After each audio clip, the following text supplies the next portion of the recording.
మంచిది ప్రియులారా, ప్రభు వారు సెలువు మీద పలికినటువంటి మొదటి మాట మనము ధ్యానం చేస్తే లూకా సువార్త 23వ అధ్యాయము 34వ వచనాన్ని మనం ధ్యానం చేద్దాం. లూకా సువార్త 23వ అధ్యాయము 34వ వచనం. యేసు, తండ్రి వీరు ఏం చేయుచున్నారో వీరు ఎరుగురు గనుక వీరిని క్షమించుమని చెప్పాను. చిన్న ప్రార్థన చేద్దాం. పరిశుద్ధుడైన ప్రభువా, మీ ఘనమైన నామమునకు వందనాలు. ఈ మధ్యాహ్న కాల సమయంలో మీరు సజీవులో ఉండి సిలువలో చివరగా పలికిన 7 మాటల్లో ప్రథమ మాట ఈ సమయంలో మేము ధ్యానం చేస్తుండగా మాకును మీరు సహాయం చేసి ఇక్కడున్న నీ పిల్లలతో మరొక మారు మాట్లాడి దర్శించి ఆకర్షించి మీ రక్షణ అనుభవంలోకి నడిపించి నన్ను వాడుకోమని యేసుక్రీస్తు నామములో ప్రార్థన అడిగి వేడుకొంచున్నాం తండ్రి, ఆమె. మంచిది ప్రియ సంగమా, ప్రభులు వారు పలికినటువంటి మాట ఏ సందర్భంలో ఏమిటి అన్నది మనకి అర్థం చేసుకుంటే మనకి ఈ మాట యొక్క భావం కూడా మనకి స్పష్టంగా అర్థమవుతుంది. ప్రభులు వారు అన్నారంట, చూడండి, యేసు అంటే ఈ స్వయాన యేసు ప్రభువే మాట్లాడినమాట. తండ్రి అని ఒకరిని సంబోధించాడు. ఎవరు? తన తండ్రి. ఏమని సంబోధిస్తున్నాడంటే, వీరు ఏమి చేయుచున్నారో వీరు ఎరగరు గనక వీరిని క్షమించమని చెప్పాడు. ఇది ఎవరి గురించి అంటే పర్టికులర్గా ఆ సమయంలో రోమా సైనికులు ఆయన సిలువ వేసిన సమయంలో మరి బాధల మధ్య పలికినటువంటి సందర్భం. రోమా సైనికులే కాదు, యోధ ప్రధానులైనా పెద్దలైనా అకారణంగా నన్ను సిలువకు అప్పగించారనే విషయం దేవునికి తెలుసు, అనగా క్రీస్తుకు తెలుసు. అయినా సరే దేవుడు తన యొక్క ప్రేమను బట్టి ఆయన్ని బాధించిన వారిని, సిలువ వేసిన వారిని, లేదా ఆయన అప్పగించిన వారిని అందరినీ కూడా ఏం చేయమంటున్నాడంటే క్షమించమని తన తండ్రికి ప్రార్థన చేస్తున్నాడు. ఎవరికి ప్రార్థన చేస్తున్నారు? సో నిన్న దినాన నా స్టేటస్లో ఈ మాట పెట్టాను. బాధింపబడుతున్నవాడు బాధించిన వారిని క్షమించమని ప్రార్థించిన ఏకైక దేవుడు ఎవరైనా ఉన్నారంటే అది మన ప్రభువైన యేసుక్రీస్తు మాత్రమే అని చెప్పాను. మరలా చెప్తున్నాను చూడండి, బాధించబడుతున్నవాడు అంటే దెబ్బలు తింటున్నవాడు, దెబ్బలను కొడుతున్న వారిని ఏం చేయమన్నాడు? క్షమించమని ప్రార్థన చేశాడు. ఇప్పుడు సాధారణంగా నన్ను ఎవరైనా కొట్టారనుకో, నేను ఏం చెప్తాను? తిరిగి కొడతాను. నన్ను ఎందుకు కొడతానవని. ఇక్కడ విచిత్రం ఏంటో తెలుసా? ప్రభువు తన్ని హింసిస్తున్న వారిని లేదా సిలువ వేస్తున్న వారిని క్షమించమని ప్రార్థన చేస్తున్నాడు. అది మన దేవుళ్ళో ఉన్నటువంటి గొప్పతనం. మొదటి మాట క్షమాపణ. ఏమి క్షమాపణ? మరి యోధా నాయకులు, రోమా సైనికులు జనసమూహం చేత అన్యాయంగా శిక్షింపబడి సిలువ వేయబడినటువంటి యేసుక్రీస్తు ఆయన చేతులు కాళ్ళు మేకులతో కొట్టబడి సిలువలో ఎత్తి లేదా సిలువలో వేలాడుతున్నప్పుడు ఆ చుట్టూ ఉన్నవారిని చూసి ప్రభు ఈ రకమైన ప్రార్థన చేశాడు. ఏం ప్రార్థన చేశాడంటే మరి తండ్రి అని మొదటగా సంబోధించాడు. ఎందుకంటే యేసు తన తండ్రి దేవునితో ఉన్న సాన్నిహిత సంబంధాన్ని ఇక్కడ చూపిస్తూ ఉన్నాడు. అంటే ఇప్పుడు వీళ్ళనైనా మనల్నైనా క్షమించమని ప్రభు ఎవరిని అడుగుతున్నాడు? తన తండ్రిని అడుగుతున్నాడు. ఎందుకంటే కష్టాల్లో కూడా ఆయన తండ్రిని ఆయన తండ్రి అని పిలిచాడు. ఇది ప్రేమ, తండ్రి అయిన దేవుని మీద ఉన్న నమ్మకం. ఓ రకంగా చెప్పాలంటే దేవుని మీద ఆధారపడ్డాం. ప్రభు అని యేసుక్రీస్తు ఎవరి మీద ఆధారపడ్డాడండి? తండ్రి అని దేవుని మీద. ఇప్పుడు ఆయన పిల్లలమైన మనం కూడా ఎవరి మీద ఆధారపడాలండి?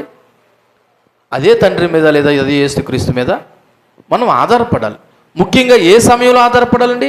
కష్టం వచ్చినప్పుడు, బాధలు వచ్చినప్పుడు, మనకి భయోందనలకు గురైనప్పుడు మనం ఎవరి మీద ఆధారపడాలంటే దేవుని మీద ఆధారపడాలి. అంటే మిగతా సమయంలో దేవుని మీద ఆధారపడొద్దని కాదు, మనం అన్ని వేళలా ఎల్లప్పుడూ ఎవరి మీద ఆధారపడాలి? దేవుని మీదే ఆధారపడాలి. ఆయనే మనకి ఆధారము అన్న విషయాన్ని మనము మర్చిపోవద్దు. ఇప్పుడు తండ్రి అని సంబోధించి ఏమని ప్రార్థన చేస్తున్నాడంటే వీరిని క్షమించు. ఫర్గివ్నెస్, వీళ్ళని క్షమించు. ఎందుకంటే యేసు తన శత్రువుల కోసం ప్రార్థించాడు. ఆయన బాధపడుతున్నప్పుడు కూడా వారి పాపాలు క్షమించమని అడిగాడు. ఆయన బాధపడుతూ బాధ పెడుతున్న వారిని ఏం చేయమన్నాడంటే క్షమించమని అడిగాడు. ఇది యేసు ప్రభు హృదయంలో ఉన్నటువంటి అపారమైన ప్రేమ కరుణ మన పట్ల ప్రతిబింబిస్తూ ఉంది. అయితే ఇక్కడ ఆయన క్షమించమని అడిగింది దేని గురించి తెలుసా? వీరేమి చేయుచున్నారో వీరు తెలియక చేస్తున్నారు. అంటే ఒక మాటలో చెప్పాలంటే పూర్తి అవివేక అజ్ఞానంతో చేస్తున్నారు ఈ పని. ఏం చేస్తున్నారు? అజ్ఞానంలో ఉండి చేస్తున్నారు. యూదులు చెప్పినట్లు, ప్రధాన యాజకులు చెప్పినట్టు ఈ రోమా సైనికులు వాళ్ళ ఆదేశాలు పాటిస్తున్నారు. ఇందాక చెప్పాను కదా, ఈయన సిలువ మరణము వేయమని లేదా సిలువ శిక్షకు అప్పగించింది ఎవరు? పిలాతా? యోధా మత నాయకులా? యోధా మత నాయకులు శిక్ష డిసైడ్ చేశారు. ఆ డిసైడ్ చేసిన శిక్షను రోమా సైనికులు ఏం చేస్తున్నారంటే పాటిస్తున్నారు.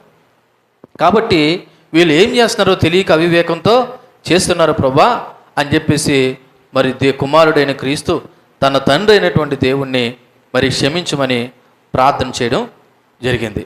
సో ఇది మరి అపరాధుల కొరకు దేవుడు వేడుకున్న విధానం లేదా క్షమించిన విధానం కనబడతా ఉంది.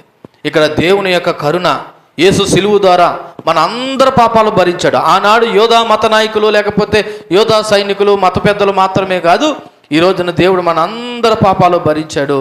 ఆయన ప్రార్థన ద్వారా మనం క్షమించబడాలని, మన పాపాలు కూడా క్షమించబడాలని ఆయన మనందరినీ క్షమించాడు సిలువలో ఉండగానే.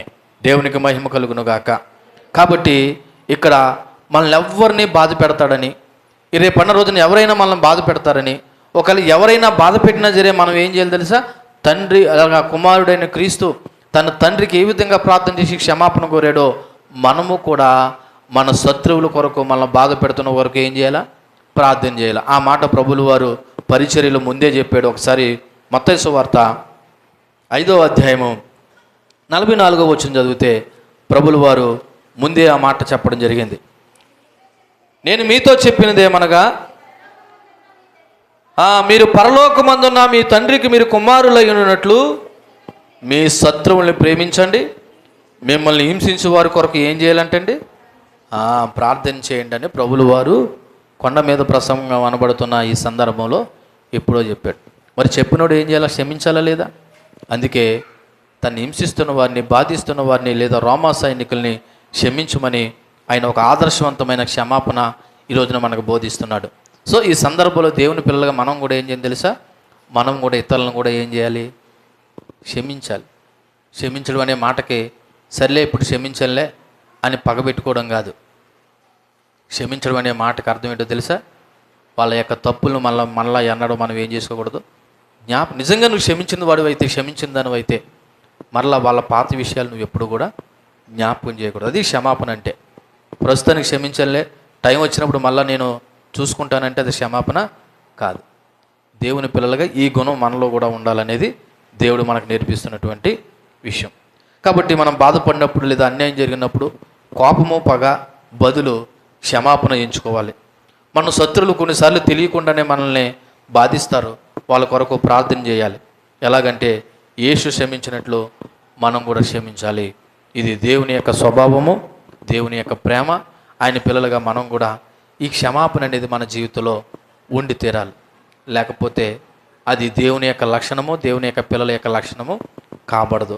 కాబట్టి ప్రభులు వారు సిలువ మీద పలికినటువంటి మొట్టమొదట మాట క్షమాపణ. ఏంటండి? క్షమాపణ. ఎవరు క్షమాపణ? ఆనాడు రోమా సైనికులు, యోధా నాయకుల క్షమాపణే కాదు, మనము మన పాపాల మూలంగా ఎవరైతే ప్రభువారి సిలువలో మరణించారో ఆయన యొక్క మరణం ద్వారా, ఆ క్షమాపణ ప్రార్థన ద్వారా మనందరి పాపాలు కూడా దేవుడు ఏం చేశాడంటే క్షమించాడు. కాకపోతే మరలా మనం ఏం చేయకూడదంటే పాపము చేయకూడదు, పాపంలో బ్రతకకూడదు.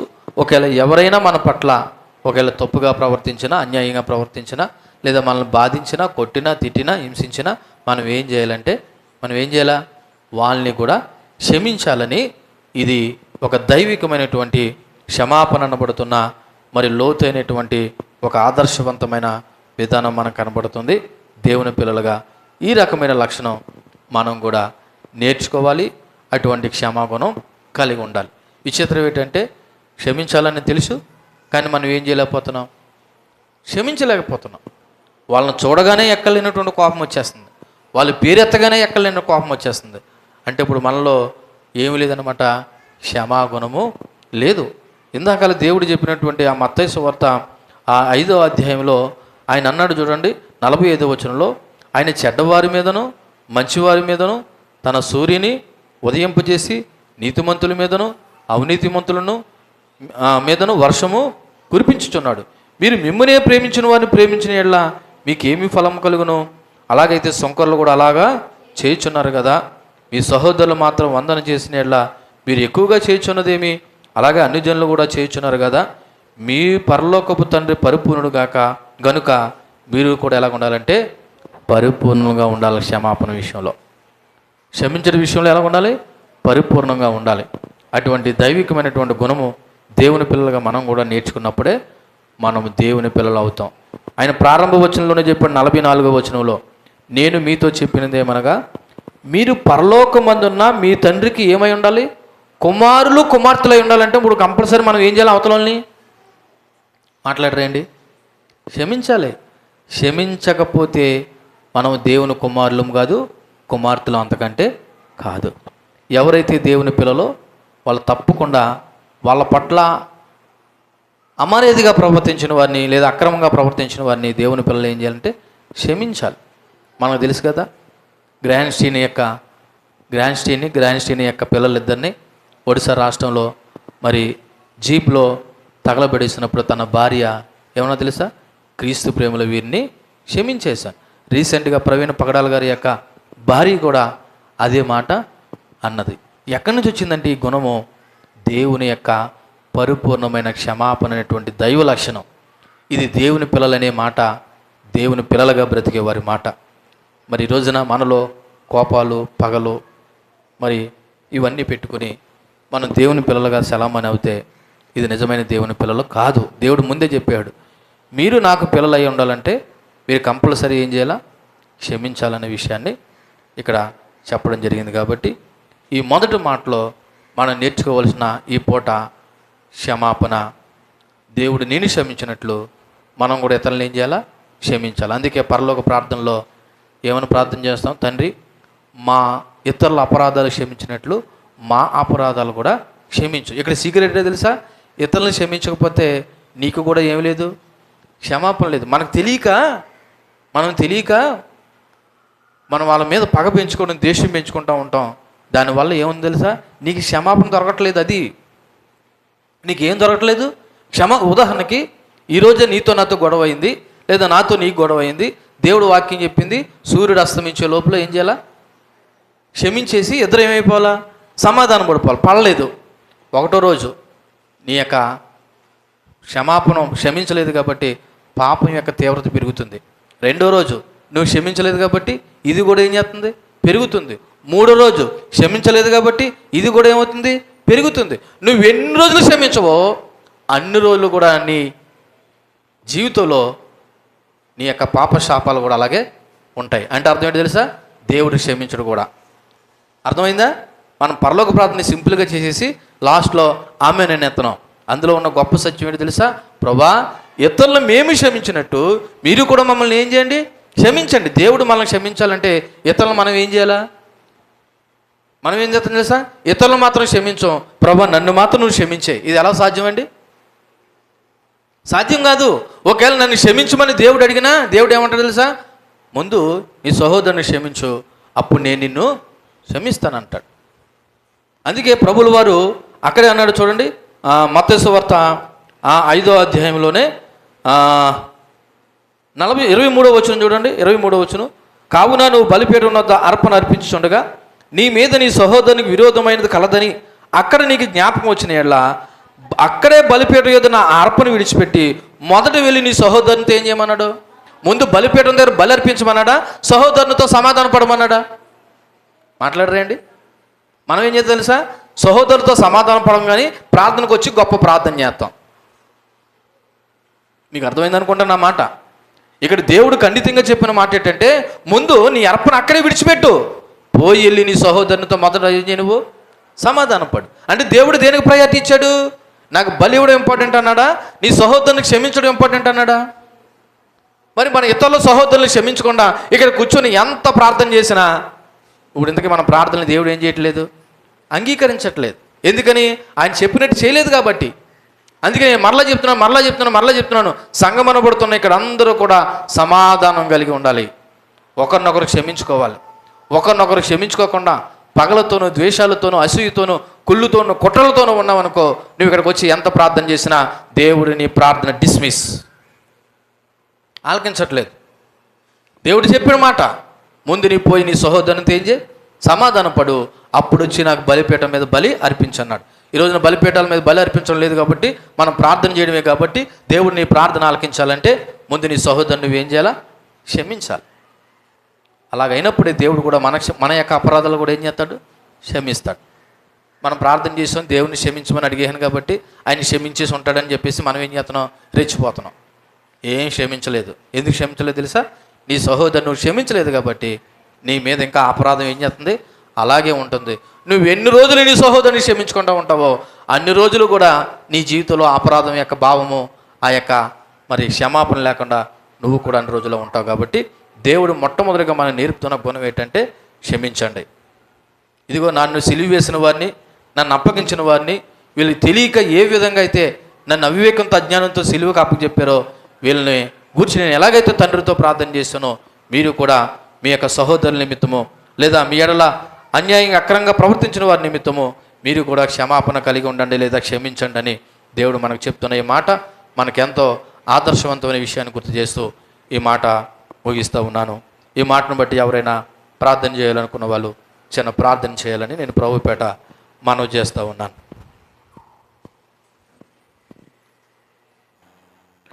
మనము రెండో మాటను ధ్యానం చేద్దాము.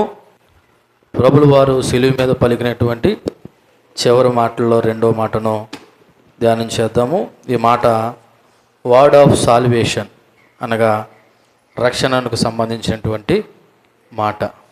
ఒకసారి మనము బైబిల్ తెరిచి అదే లోకాసు వార్త 23వ అధ్యాయము 43వ వచనాన్ని మనము చదువుదాం. 23వ అధ్యాయము 43వ వచనం. అందుకాయన వానితో, నేడు నువ్వు నాతో కూడా పరదేశంలో ఉందువని నిశ్చయముగా నీతో చెప్పుచున్నానని అనెను. సో ఈ మాట కూడా మన అందరికీ ఎరికైన మాట అయినప్పటికీ ఒకసారి మరలా గుర్తు చేసుకుందాం. అసలు సందర్భం ఏంటన్నది ఒకసారి ఆలోచన చేస్తే, మరి యేసు ప్రభుతో పాటు ఇద్దరు దొంగలని ఇరువైపులా సిలువ వేశారనే విషయం మనకు తెలుసు. అయితే ఆ సందర్భంలో అందులో ఒక దొంగ ఈ విధంగా మాట్లాడుతున్నాడు. 39వ వచనంలో, వ్రేలాడి వేయబడిన నేరస్తుల్లో ఒకడు ఆయనను దూషించుచు, నువ్వు క్రీస్తువు కదా, నిన్ను నువ్వు రక్షించుకొనుము, మమ్మును కూడా రక్షించమని చెప్పెను.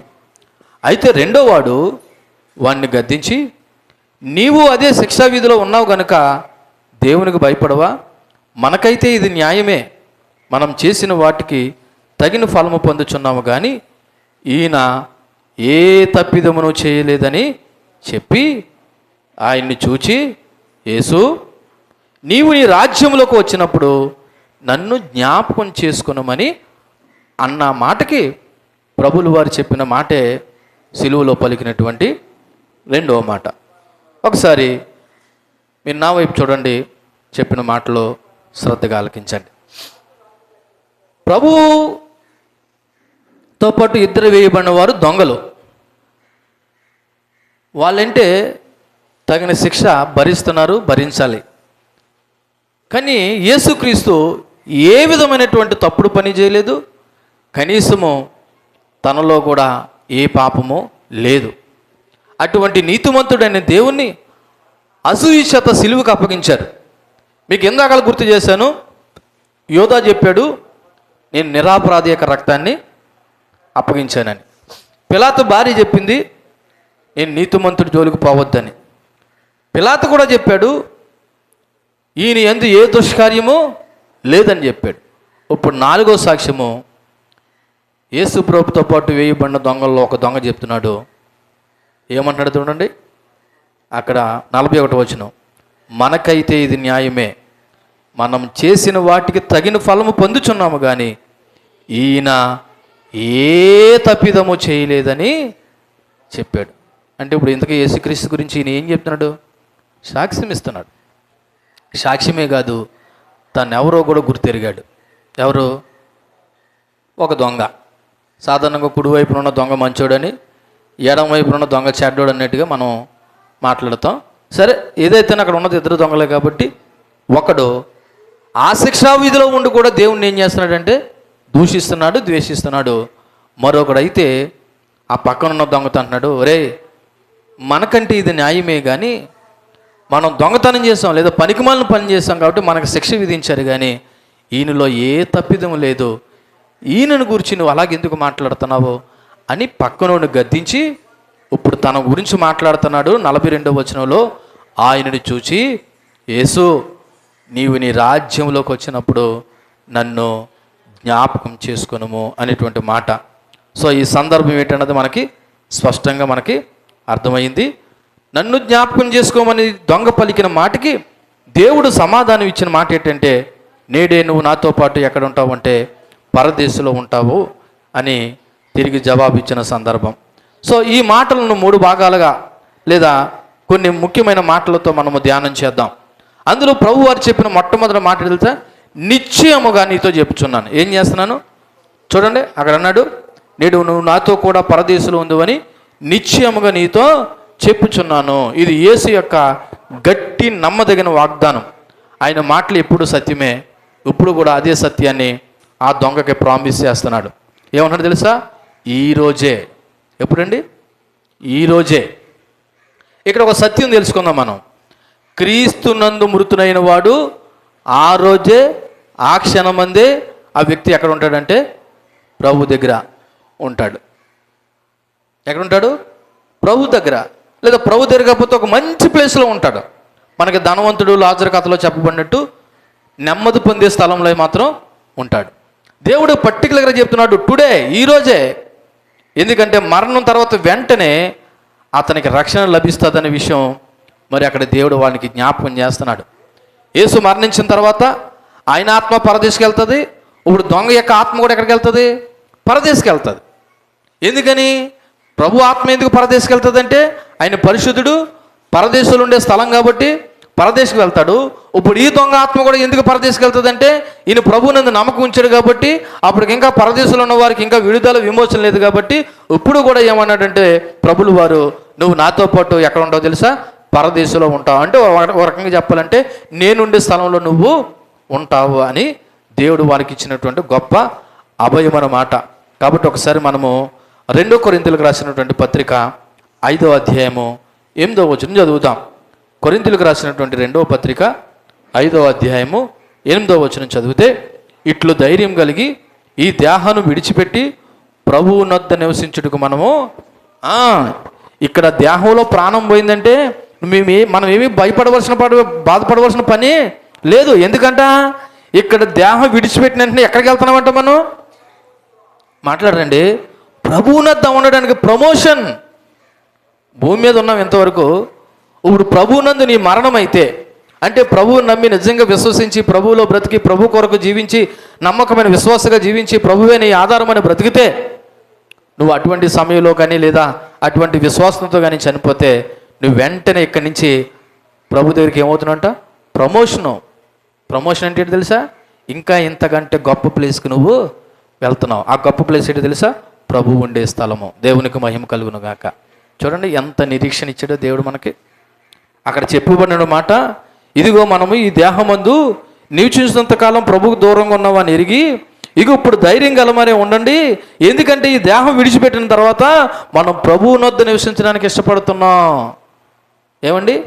ఈ భూమి మీద ఉండి ఈ వ్యధ బాధలు, ఈ కష్టాలు, ఈ నష్టాలు, ఈ బాధలు అనుభవించి ఇక్కడే నాశనం అయిపోయే కంటే ప్రభువు నమ్మి విశ్వసించి ఒక రోజున ప్రభు పిలిచిన తర్వాత ఆయనతో ఉండడం ముఖ్యమా, లేదా ఈ భూమి మీద ఎలాగా మూలుగుతూ ముక్కుతూ ఉండడం ముఖ్యమా?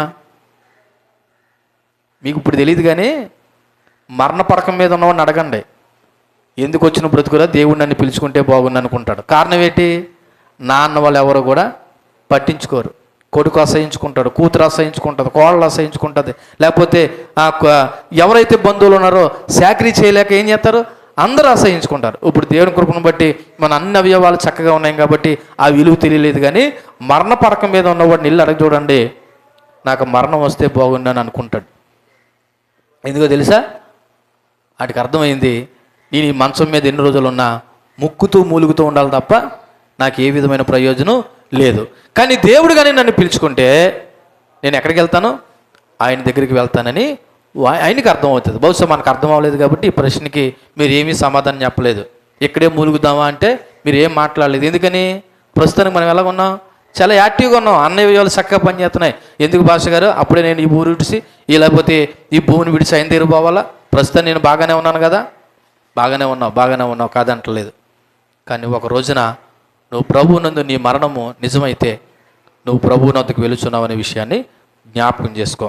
ఫిలిప్పీయులకు రాసిన పత్రిక 1వ అధ్యాయము 23వ వచనం కూడా ఒకసారి మీరు చూడండి. ఫిలిప్పీయులకు రాసిన పత్రిక 1వ అధ్యాయము 23వ వచనం. ఈ రెండు మధ్యను ఇరకబడి ఉన్నాము, నేను వెడలిపోయి క్రీస్తు కూడా ఉండవాలని నాకు ఆశ ఉన్నది, అది నాకు మరీ మేలు అంటున్నాడు పౌలు. ఎక్కడ పోవాలన్నదంటే ఆశ ఆయనకి?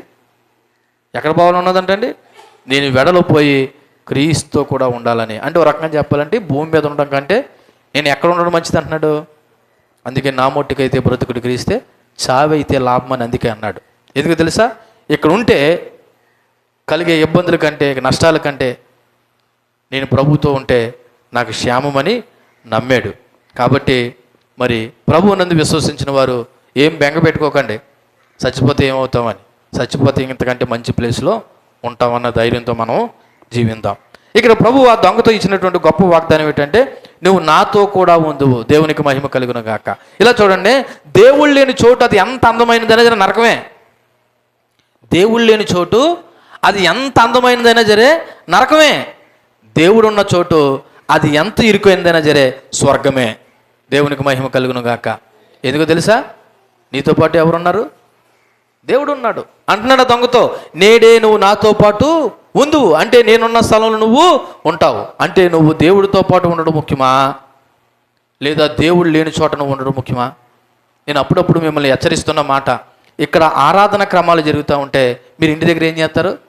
కూర్చుంటారు. ఇంటి దగ్గర ఎవరున్నారు? ఉన్నాడా దేవుడు ఆ సమయంలో? ఇక్కడ ఆరాధన జరుగుతున్నప్పుడు నువ్వు ఎక్కడ ఉండాలా? ఆరాధన జరిగే స్థలంలో ఉంటే నీతో పాటు ఎవరున్నట్టు? దేవుడు ఉన్నట్టు, లేదా దేవుడి దగ్గరకు వచ్చినట్టు. నువ్వేం చేస్తావు? మాట్లాడండి. మీరే రానోళ్ళు ఇంటి దగ్గర కూర్చుంటారు అంటే ఇప్పుడు మీతో పాటు ఎవరు లేరనమాట. మాట్లాడండి. దేవుడు లేడు. అందుకే నేను అంటున్నాను, నువ్వు దేవుడు ఉండే స్థలంలో ఉండడానికి కూర్చో. కష్టమైనా సరే, ఇబ్బంది అయినా సరే, నువ్వు ఎక్కడ ఉండాలా? దేవుడు ఉండే స్థలంలో ఉండాలి. దేవుడు లేని స్థలం ఇంటికాడ నువ్వు ఏసీ వేసుకుని పడుకున్నా సరే అది నేను అంటాను నరకం అంటాను. ఎందుకో తెలుసా? ఇక్కడ ఆరాధన జరుగుతుండగా నువ్వు ఇంటి దగ్గర చక్కగా బొజ్జవచ్చు, ఫ్యాన్ వేసుకుని, ఏసీ వేసుకుని, లేకపోతే ఇంకోటి ఏసీ వేసుకుని. కానీ నేను అంటాను, నువ్వు దేవుడితో సంబంధం పెట్టుకోకుండా అక్కడ ఎక్కడో తెలుసా నరకంలో ఉన్నట్టు. అనగా దేవునితో ఎడబాటే నరకం. నరకం అనే మాటకు అర్థం తెలుసా? దేవునితో ఎడబాటే నరకం. దేవుడితో సంబంధం తెగిపోవడమే నరకం. ఈ రోజున దేవునితో సంబంధాలు తెంచేసుకుంటున్నారు. పాస్టర్ గారు మీరు ఎన్నంటే చెప్పండి, కానీ మేము ఇంటి దగ్గర ఉంటాం, మీరు మీ ప్రార్థనలు పెట్టుకోండి, మాకు ఇష్టమైతే వస్తాం, లేకపోతే మాన్యత్తాం. ఈ వారం అంతా మనం ప్రభు సన్నిధానంలో గడుపుతామన్న మాటకి ఎంతమంది స్పందించారు? ఎంతమంది రెగ్యులర్గా వచ్చారు? ఎంతమంది క్రమం తప్పకుండా వచ్చారు? అంటే మీరు ఏమంటున్నారంటే, పాస్టర్ గారు మేము దేవునితో ఉండమండి, ఆడితోనే ఉంటాము అని అంటున్నారు. ఉండండి.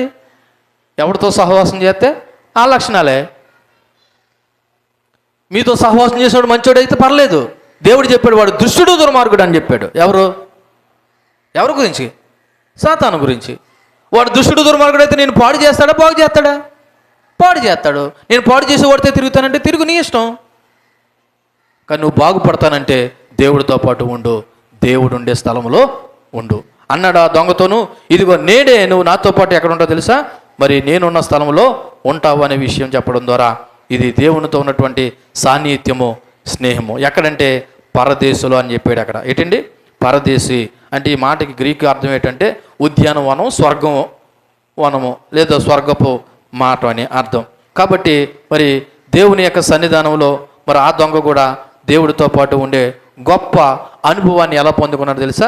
సీక్రెట్ చెప్పి వచ్చినాను ముగిస్తాను. సీక్రెట్ ఏమీ లేదు, అతను పాపినని ఒప్పుకున్నాడు అంతే. అన్నాడు ఆ దొంగతోటి, ఒరే ఇదంతే మనకు న్యాయమే, కానీ నేను ఏ తప్పు చేయలేని వాడు, మనం పాపులురా అన్నాడు. అంటే ఆయనకి రక్షణ ఎలా దొరికిందనమాట? అతను పాపాన్ని ఒప్పుకోవడం ద్వారా దొరికింది. యేసు నీ రాజ్యంలోకి వెళ్ళినప్పుడు నన్ను కూడా జ్ఞాపకం చేసుకో. నిజానికి నేను అర్హుని కాదు, అనర్హుడిని, కానీ నాకు అర్థమైంది నేను పాపిననే విషయం. నేను పాపం చేశాను కాబట్టి, తప్పుడు పని చేశాను కాబట్టి నేను దొంగగా నేను జైల్లో ఉన్నాను. కానీ నువ్వు ఏ తప్పు చేయకపోయినా నా పక్కనే నువ్వు ఏం చేస్తున్నావు అంటే సిలువ శిక్ష అనుభవిస్తున్నావు. ఇక నా తప్పేటో నాకు అర్థమైంది కాబట్టి ప్రభువా నీవు ఉండు రాజ్యంలో నేను ఉండులాగా నన్ను జ్ఞాపకం చేసుకో అనేటువంటి మాట మరి ఆ దొంగ యొక్క పశ్చాత్తాపం కనబడుతుంది, ఆ దొంగ యొక్క పాపం ఒప్పుకోవడం కనబడుతుంది. నేను చెప్తున్నాను ఈ సందర్భంలో రక్షణ ఎప్పుడైనా సాధ్యమే నువ్వు పాపాన్ని ఒప్పుకుంటే. నేనేమంటున్నాను? రక్షణ ఎప్పుడైనా సాధ్యమే, అది యేసుక్రీస్తు ద్వారా నువ్వు పాపాలు ఒప్పుకుంటే. ఎందుకు సిలువ మీద ఉన్నటువంటి దొంగకి ఎప్పుడు దొరికిందో రక్షణ? నన్ను నడితే మరికొద్ది గంటల్లో లేదా నిమిషాల్లో చచ్చిపోతాడు ఈయన. ఎవరు? సిలువ మీద ఉన్నటువంటి ఒక దొంగ. తర్వాత మొత్తం ముగ్గురు చచ్చిపోయారు అనుకోండి, కానీ ఈ దొంగకు మాత్రం ఏమొచ్చింది తెలుసా? రక్షణ వచ్చింది, సాల్వేషన్, మోక్షం దొరికింది. ఏంటంటే కారణం తన పాపినని ఒప్పుకున్నాడు, పశ్చాత్తాపం చెందాడు. ఈ సమయంలో నువ్వు నేను గుర్తుంచుకోవాల్సిన విషయం తెలుసా? రక్షణ ఎప్పుడైనా సాధ్యమే, కాబట్టి ఆలస్యం చేయకండి. కాబట్టి ఏం చేయకండి? ఆలస్యం చేయకండి. ఆలస్యం అమృతం విషయం అన్నారు. ఒకవేళ నేను రేపు మారుతానులే, వచ్చే సంవత్సరం మారుతానులే, పై వచ్చే నెలలో మారుతానులే అనుకుంటే ఏమో ఈలోగా ఏం జరుగుతుందో తెలియదు కదా. మన జీవమే పాటిది, ఇంతలో కనబడి అంతలో మాయమైపోయేది కదా. కాబట్టి రక్షణ ఎప్పుడైనా సాధ్యమని చెప్పేసి ఆ రక్షణ ఆలస్యం చేయకండి. యవన పిల్లలారా, ఓ తల్లులారా, ఓ తండ్రులారా, మీరు మారేను, మీ బాప్తీసాలు తీసుకున్నాము, మీరు రక్షింపబడ్డారని అనుకోకండి. బాప్తీసాల రక్షణకు కొలమానం కాదు. క్రీస్తునందు మీ విశ్వాసమే రక్షణకి కొలమానం. క్రీస్తునందు మీ నమ్మకమే రక్షణకి కొలమానం. మేము బాప్తీసాలు తీసుకున్నాం, మమ్మల్ని పెట్టిలో పెడతారు కాబట్టి మేము పరలోకం పోతామని మీరు అనుకోకండి. అలా అనుకుంటే ఆ దొంగ ఏ బాప్తీసం తీసుకున్నాడు? అక్కడ తీసుకున్నాడండి. కాబట్టి బాప్తీసాలు రక్షణ కొలమానం కాదండోయ్. ప్రభునందు నమ్మకమే అసలు సిసలైనటువంటి కొలమానం. అందుకే ఇక్కడ విశ్వాసం ద్వారా రక్షణ కలిగింది ఈ వ్యక్తికి. ఈ దొంగకి దేని ద్వారా కలిగింది? విశ్వాసం ద్వారా రక్షణ కలిగింది. కాబట్టి మరి యేసు ప్రభు మీద మీరు విశ్వాసం ఉంచండి, ఆయన మాత్రమే రక్షిస్తాడు, ఆయనలో మాత్రమే మనకి ఆనందం కూడా. వెంటనే ఈ దొంగ అలా చనిపోయాడో లేదో, వెంటనే ఆ దొంగకి ఏం దొరికిందో తెలుసా? ఆనందం దొరికిందంట. పరదేశంలో ఆయనకి ఏం దొరికిందంట? ఆనందము, సంతోషము. ఆయన ఆత్మ ఎంతో మరి దేవునితో పాటు ఉండి సంతోషిస్తూ ఉంది. ఇది దేవుడు మనకి ఇచ్చేటువంటి ఒక గొప్ప అధికారం. ఏంటంటే యేసు ప్రభు శిలువ మరణం ద్వారా మనందరికి ఇచ్చిన గొప్ప అధికారం ఏంటో తెలుసా? మన పాపాలు క్షమించడమే కాదు, నా యందు నమ్మకం ఉంచిన వాడికి రక్షణ కూడా ఇస్తానన్నాడు. దేవునికి మహిమ కలుగును గాక. ఏమన్నాడండి? ఏమన్నాడు? నా యందు విశ్వాసం ఉంచిన వాడికి మీ పాపాలకు క్షమించబడ్డమే కాదు, మీకు రక్షణ కూడా నేనేం చేస్తాను? కలుగు చేస్తానన్నాడు. అందుకే నమ్మి బాప్తిసం పొందిన వాడు ఏమవుతాడు? రక్షింపబడతాడు. నమ్మని వానికి శిక్ష విధింపబడుతుంది. కాబట్టి మీ అందరికీ నేను ఇప్పుడే చెప్తున్న మాట ఏంటంటే తెలుసా? ఎవరు ఆలస్యం చేయకండి రక్షణను. ప్రభు మీద నమ్మకాన్ని కోల్పోకండి. ఇదిగో ఇప్పుడే నమ్మండి. ఆ దొంగ ఎలాగైతే యేసు ప్రభువే నా రక్షకుడని నమ్మాడో, ఇప్పుడే మనం అందరం కూడా ఆ ప్రభుని ఒకవేళ ఎవరైనా నమ్మని వారు ఉంటే నమ్మండి. ఆయన కృప మీద ఆధారపడండి, ఆశ కలిగి ఉండండి, ధైర్యం కలిగి ఉండండి. అన్నిటికంటే ముఖ్యంగా పశ్చాత్తాపం చెందండి. యేసు ప్రభువును సొంత రక్షకుడిగా ఒప్పుకోండి. ఈ రోజున యేసు ప్రభువును సొంత రక్షకుడిగా ఒప్పుకోనేలు చాలామంది ఉన్నారు. ఆ దేవుడేటి? సిలువ మీద నుండి దిగలేనోడు, 3 మేకులు పీక్కోలేనోడు, వాడి దేవుడేటన్నట్టు మాట్లాడేవారు ఉన్నారు. అంటే యేసు ప్రభువుని దేవుడిగా అంగీకరించలేని వారు, ఆయన రక్షకుడు అనే విషయాన్ని ఒప్పుకోలేని వాళ్ళు చాలామంది ఉన్నారు. సరే, వాళ్ళ సంగతి పక్కనెట్టు. ఇక్కడున్న నీ గుంపులో, ఈ గుంపులో నీ సంగతి ఏంటి? నువ్వు యేసు ప్రభువుని రక్షకుడిగా అంగీకరించావా? అసలు యేసు ప్రభువే నిజమైన దేవుడని నువ్వు నమ్ముతున్నావా? లేకపోతే అందరు దేవుళ్ళు ఒకడే అనుకుంటున్నావా? లేదు లేదు, మన దేవుడు అందరిలో ఒక దేవుడు కాదు. నేనే మార్గము, నేనే జీవము, నేనే సత్యము, నా ద్వారా తప్ప ఎవ్వడు కూడా ఆ తండ్రి యొద్దకి రాలేడు అని అన్నాడంటే ఇంతకీ ఎవడన్నమాట అసలు అసలైన దేవుడు? యేసుక్రీస్తే. ఆయన నేను కూడా అనలేదు, నేనే అని డిక్లేర్ చేశాడంతే. అందుకే మీ అందరికీ ఒక మాట చెప్తాను, మీకు ఎంతమంది తండ్రులు అంటే ఎంతమంది అని చెప్తారు? ఒకడని చెప్తారా, 100 మంది అని చెప్తారా? ఒక్కడే తండ్రి అయితే దేవుడు కూడా ఒక్కడే, ఆ ఒక్కడు యేసుక్రీస్తు. దేవునికి మహిమ కలుగును గాక. కాబట్టి రెండో మాట ద్వారా దేవుడు నీతోనూ నాతోనూ మాట్లాడుతున్న మాట ఏంటో తెలుసా? ఆయన రక్షణ ఇచ్చే దేవుడు. నువ్వు పాపం ఒప్పుకుంటే, నువ్వు ఒప్పుకుంటే, నీ పాపం ఒప్పుకొని పశ్చాత్తాపం చెందితే ఆయన ఏ సమయంలోనైనా రక్షణ ఇచ్చే దేవుడు. కాబట్టి దేవుడిచ్చే రక్షణను మీరు అలసత్వం చేయకండి, ఆలస్యం చేయకండి, మరి శిక్షింపబడకండి. దేవుడి మాటలు మన ఇంట్లో దీవించి ఫలింపు చేయనుగాక. ఈ మాట నిమిత్తము మనము ప్రార్థన చేద్దాం. ఎవరొకరొకరు ప్రార్థన చేయండి. సో మనము సిలువలో ప్రభువారు పలికినటువంటి 3వ మాటను ధ్యానం చేద్దాము. మరి దైవ లేఖనాన్ని మనం తీసి యోహాను సువార్త 19వ అధ్యాయము 26, 27 వచనాలు చదువుదాం ఉన్నాం. చూడండి. యేసు తన తల్లియు తన ప్రేమించిన శిష్యుడును దగ్గర నిలిచినట్టు చూచి, అమ్మా ఇదిగో నీ కుమారుడు అని తన తల్లితో చెప్పాను. తర్వాత శిష్యుని చూసి, ఇదిగో నీ తల్లి అని చెప్పాను. ఆ గడి నుండి ఆ శిష్యుడు ఆమెను తన ఎంట చేర్చుకున్నానని రాయబడినటువంటి మాట. సో మరి ఇక్కడ ప్రేమ బాధ్యత, ప్రేమ బాధ్యత. ఏంటి ప్రేమ? మరి తన తల్లి మీద ప్రేమ, అలాగే తన శిష్యుడి మీద ప్రేమ. ఆ మాటకు వస్తే తల్లి పట్ల బాధ్యత ఇక్కడ కనబడుతూ ఉంది. అప్పటికి ఏసేపు చనిపోయాడు. అప్పటికి ఏసేపు శారీరకంగా ఏమయ్యాడంటే చనిపోయాడు. బహుశా నిజానికి ఇక్కడ నాకు వచ్చిన ప్రశ్న ఏంటంటే, మరీకి కొడుకులు లేకుండా లేరు. యేసుప్రభు తర్వాత మరియంకి ఏం పుట్టారా లేదా, పుట్టలేదా? కొడుకులు పుట్టారు. కానీ దేవుడు ఎందుకనో నా తర్వాత పుట్టినటువంటి ఈ తమ్ముళ్ళ దగ్గర ఉండడం కంటే నన్ను ప్రేమించినటువంటి శిష్యుడు అనబడుతున్న యోహాను చేతికి అప్పగించడమే నా తల్లి బెస్ట్ అనుకున్నాడు. ఎందుకంటే దేవుడికి తెలుసు, అనగా యేసుక్రీస్తు తెలుసు యోహాను ఎటువంటి వాడో. అక్కడ రాయబడిన మాట, యేసు తన తల్లియు తాను ప్రేమించిన శిష్యుడు. దేవుడు ప్రేమించాడు, అలాగే శిష్యుడు కూడా దేవుడిని ఏం చేశాడు? ప్రేమించాడు. కాబట్టి నా తల్లి ఎవరి దగ్గర ఉంటే బాగుంటుందని అనుకున్నాడంటే, నేను ప్రేమించిన లేదా నన్ను ప్రేమించిన శిష్యుడి దగ్గర ఉంటే బాగుంటుందని చెప్పి అక్కడ తల్లినేమో శిష్యుడికి అప్పచెప్పాడు, అలాగే శిష్యుడినేమో తల్లికి కూడా అప్పచెప్పాడు. సో నిజానికి శారీరక సంబంధమైనటువంటి తోబుట్టువులు ప్రభుకు ఉన్నప్పటికీ తల్లి బాధ్యత తాను ప్రేమించిన శిష్యుడికి అప్పచెప్పడం అనేది జరిగింది. మరి యేసు ప్రభు సిలువ మీద ఉన్నప్పుడు మరి తన తల్లి గురించి, తన శిష్యుడి గురించి పలికిన ఈ సందర్భంలో ఒక బాధ్యత, ఒక ప్రేమ కనబడుతుందనే విషయాన్ని మనం జ్ఞాపకం చేసుకుంటే, ఇందులో కొన్ని ముఖ్యమైన మాటలు, మరి మొదటగా అమ్మా అని తన తల్లిని పిలిచినటువంటి పిలుపు మనకి కనబడుతూ ఉంది. మరి యోహాను సువార్తలో యేసు తన తల్లిని ఈ విధంగా పిలిచినప్పుడు, మరి కానా పెళ్లి విందులో కూడా ఆమెను ఒక ప్రత్యేకమైనటువంటి దైవికమైన పాత్రల్లో చూడడం కూడా జరిగింది. కాబట్టి ఇక్కడ ఇదిగో నీ కుమారుడు అని యేసు తన తల్లిని యోహాను అనబడుతున్న కొత్త కుమారుడికి అప్పగించాడు. యేసు మరణం తర్వాత ఆ బాధ్యత ఎవరు తీసుకున్నారంటే యోహాను అనబడుతున్న శిష్యుడు తీసుకున్నాడు. మరి ఇదిగో నీ తల్లి అని చెప్పడం ద్వారా యోహానుకు మరియను కొత్త తల్లిగా అప్పగించాడు. ఇది ఒక రకంగా చెప్పాలంటే అప్పగింతల ప్రాసెస్. ఏంటండి? అప్పగింతల ప్రాసెస్. ఏంటి అప్పగించడం? తల్లినేమో శిష్యుడికి అప్పచెప్పాడు, శిష్యుడినేమో తల్లికి అప్పచెప్పాడు. ఇక్కడ మీరు గమనిస్తే ఇద్దరు ఒకళ్ళొకళ్ళు చూసుకోవాలి. తల్లి అనబడుతున్న మరియే శిష్యుడిని బాధ్యతగా చూసుకోవాలి, అలాగే శిష్యుడు అనబడుతున్న యోహాను తల్లిని కూడా బాధ్యతగా చూసుకోవాలి. ఒకరినొకరు చాలా బాధ్యతయుతంగా ఉండాలి. అయితే ఆ గడియ నుండే శిష్యుడు ఆమెను అనగా మరియను ఆ ఇంట చేర్చుకున్నాడంట, అంటే తన ఇంట చేర్చుకున్నాడంట. యోహాను వెంటనే ప్రభు మరణించిన తర్వాత మరియం ఎవరి ఇంటికి వెళ్ళింది తెలుసా? తన ఇంటికి వెళ్ళలేదు, యోహాను యొక్క ఇంటికి వెళ్ళింది.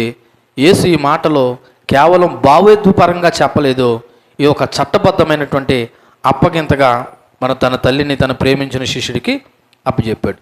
ఎందుకు యోహాను? బహుశా యేసు సోదరులు యాకోబు, యేసేపు మొదలైన వారు ఉన్నారు, కానీ వాళ్ళు అప్పటికింకా ప్రభువుని నమ్మలేదు. ఎవరు? యేసు యొక్క తోబుట్టు అప్పటికింకా ప్రభువుని నమ్మలేదు. ఇప్పుడు ప్రభువుకి అర్థమవుతుంది, నన్ను నమ్మిన వాడికి అప్పగిస్తే బాగుంటుందా, ఇంకా నన్ను నమ్మని వాడికి అప్పగిస్తే బాగుంటుందా? ఎవరికి ఇస్తే బాగుంటుంది?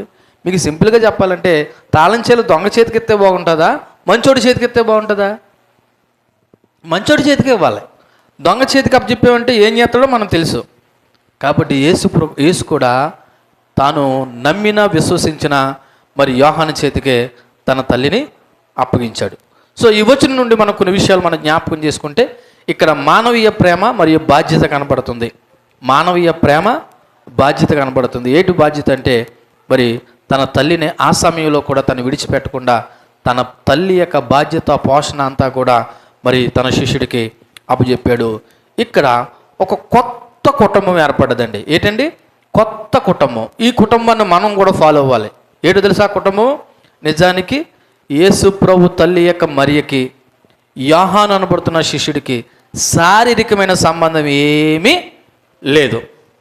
కానీ అప్పటి నుండి ఇప్పుడు వాళ్ళిద్దరూ ఒక కొత్త ఫ్యామిలీ ఏర్పడ్డారు. అంటే రక్త సంబంధులు కాకపోయినా క్రీస్తు సంబంధులు అయ్యారు. ఇదే కొత్త కుటుంబము. ఈరోజున సంఘములో మనం అందరం ఎవరో తెలుసా? ఎవరో మీ ఇంటి పేర్లను పెట్టో, మీకున్న బంధుత్వాన్ని పెట్టో వీళ్ళే మా కుటుంబం అనుకుంటే నేను అంటాను తెలుసా, మీరు ఇంకా క్రీస్తు కుటుంబంలోకి రాలేదు. ఎవడైతే క్రీస్తుని నమ్మి విశ్వసించాడో వాళ్ళందరూ అనవలసిన మాట ఏంటో తెలుసా? ఈ సంఘములో ఉన్న 33 కుటుంబాలు కూడా ఒకటే కుటుంబం కింద నమ్మిన వాడు అసలు సిసలైన క్రీస్తు యొక్క విశ్వాసి. మీరు గమనించండి, మరియమ్మకిని యోహానుకిని ఏ విధమైన శారీరక రక్త సంబంధాలు లేవు.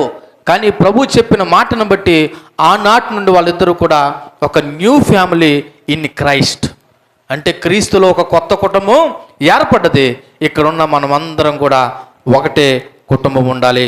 అది క్రీస్తు శరీరం అనబడుతున్న సంఘమై ఉండాలి. దేవునికి మహిమ కలుగును గాక. ఈ ఫీలింగ్ ఎప్పుడు కలుగుతుందో తెలుసా? నువ్వు మారినప్పుడు, నీలో మార్పు కలిగినప్పుడు. మీకు సింపుల్ లాజిక్ చెప్తున్నాను. తన తల్లిని ఎవరికి అప్పచెప్పాడు? తన సొంత తోబుట్టులకు అప్పచెప్పాడా? తనను విశ్వసించిన మారిన యోహానుకు అప్పచెప్పాడా? మారిన యోహానుకు అప్పచెప్పాడు. అలాగే ఈ రోజున మారిన వారే ఈ కుటుంబము, ఈ సంఘం అంతా ఒక కుటుంబం అని భావిస్తుంది. క్రీస్తులో మార్పు లేని వారు వాళ్ళు వేరండి, మేము వేరండి అనుకున్న భావజాలంలోకి వస్తారు. నేను మరలా చెప్తున్నాను, నిజంగా నువ్వు మారిన దానివైతే ఇక్కడ ఉన్న వారందరూ కూడా ఒకటే కుటుంబము, అది క్రీస్తు కుటుంబము. కాబట్టి ఇక్కడ దేవుడు మనకు ఒక గొప్ప సందేశం ఏమిస్తున్నాడో తెలుసా? ఇక్కడ ఒక నూతనమైనటువంటి సంబంధం ఏర్పడ్డది, ఒక నూతనమైన కుటుంబం ఏర్పడ్డది. అది క్రీస్తులో ఒక కొత్త కుటుంబంగా కలిసి ఉండాలి. నేను అందుకే చెప్తూ ఉంటాను, ఏదైనా సంఘపరంగా కార్యక్రమమైనా ఇలా చూడండి, మన కుటుంబంలో కార్యక్రమమైనా అక్కడ ఎవరు ఉండాలి తెలుసా? మొదట సంఘం ఉండాలి. విచిత్రం ఏంటో తెలుసా? ఎప్పటికీ కూడా మన వాళ్ళు ఏది ఫాలో అవుతున్నారో తెలుసా? మా కుటుంబస్తులకి లేదా మా బంధువులకి అన్నదే ఫాలో అవుతున్నారు. నాకు చాలా బాధ అనిపిస్తుంటుంది ఆ మాట చూసి, ఆ సందర్భం చూసి. మీ కుటుంబస్తులు అవుతామని నేను కాదంటలేదు. నీ సంఘం తర్వాతే నీ కుటుంబం అంటాను నేను. ఎవరి తర్వాత? నీ సంఘం తర్వాతే నీ కుటుంబం. నీ కుటుంబం తర్వాత సంఘం కాదు, సంఘం తర్వాత కుటుంబం. నువ్వు చెప్పు, వాళ్ళకి చెప్పు, వాళ్ళని ఇన్వాల్వ్ చేయి, నేను కాదంటలేదు. కానీ ఫస్ట్ నువ్వు ఎవరిని ఇన్వాల్వ్ చేయాలి? మాట్లాడరేండి. నీ ఇంట్లో జరిగే ఏ దైవికమైన కార్యక్రమంలో ఫస్ట్ ఎవరు ఉండాలి? సంఘం ఉండాలంటాను. ఇలా చూడండి, ఇక్కడ మీకు హెచ్చరిక కూడా చేస్తున్నాను. సంఘములో ఎవరికి బాగోకపోయినా అది నా కుటుంబం అని కూడా మీరు వెళ్ళి ఏం చేయాలి? పరామర్శించాలి. ఈ విషయంలో మీరు కొద్దిగా ఎడబాటు కలిగి ఉన్నారు. నేను గమనించిన దాన్ని బట్టి చూస్తే కొందరిని పలకరిస్తారు, కొందరు పలకరించరు, కొందరు పట్టించుకుంటారు, కొందరు పట్టించుకోరు. అంటే ఈ లెక్కన మీరు క్రీస్తు కుటుంబంలో లేరు.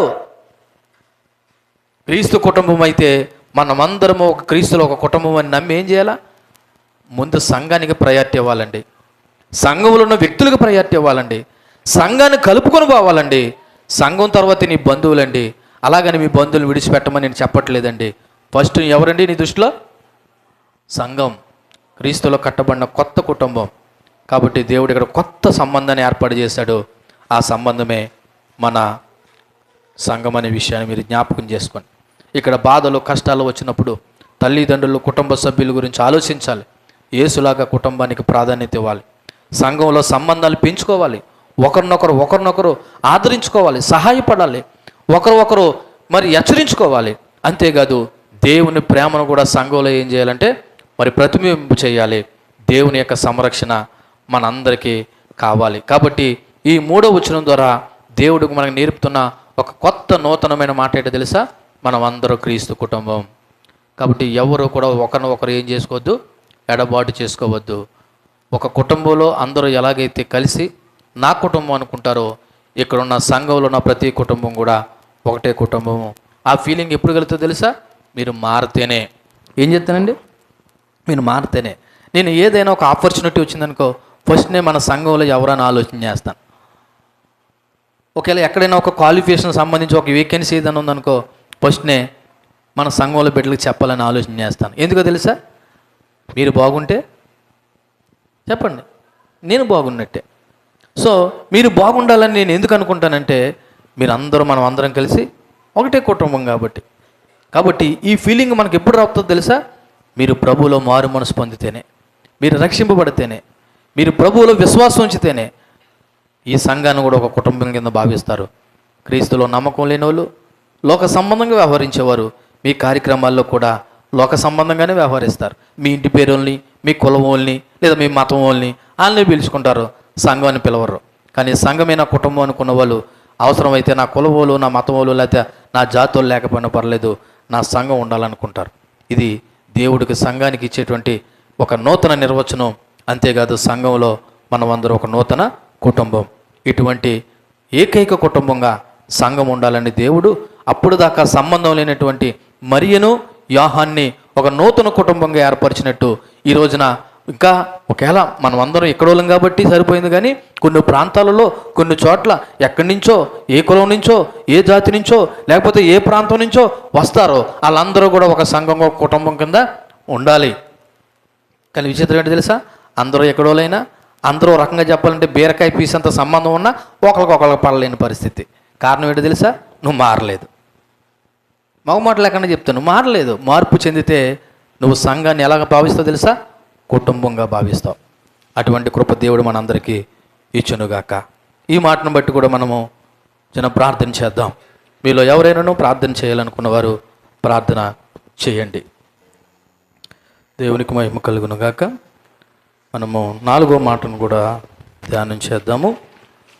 మరి మత్తయి సువార్త 27వ అధ్యాయము 46వ వచనాన్ని ఒకసారి మీరు తరచి చదవండి. మత్తయి సువార్త 27వ అధ్యాయము 46వ వచనంలో ఇంచుమించు 3 గంటలప్పుడు యేసు ఏలీ ఏలీ లామా సబక్తాని అని బిగ్గరగా కేకవేశాను.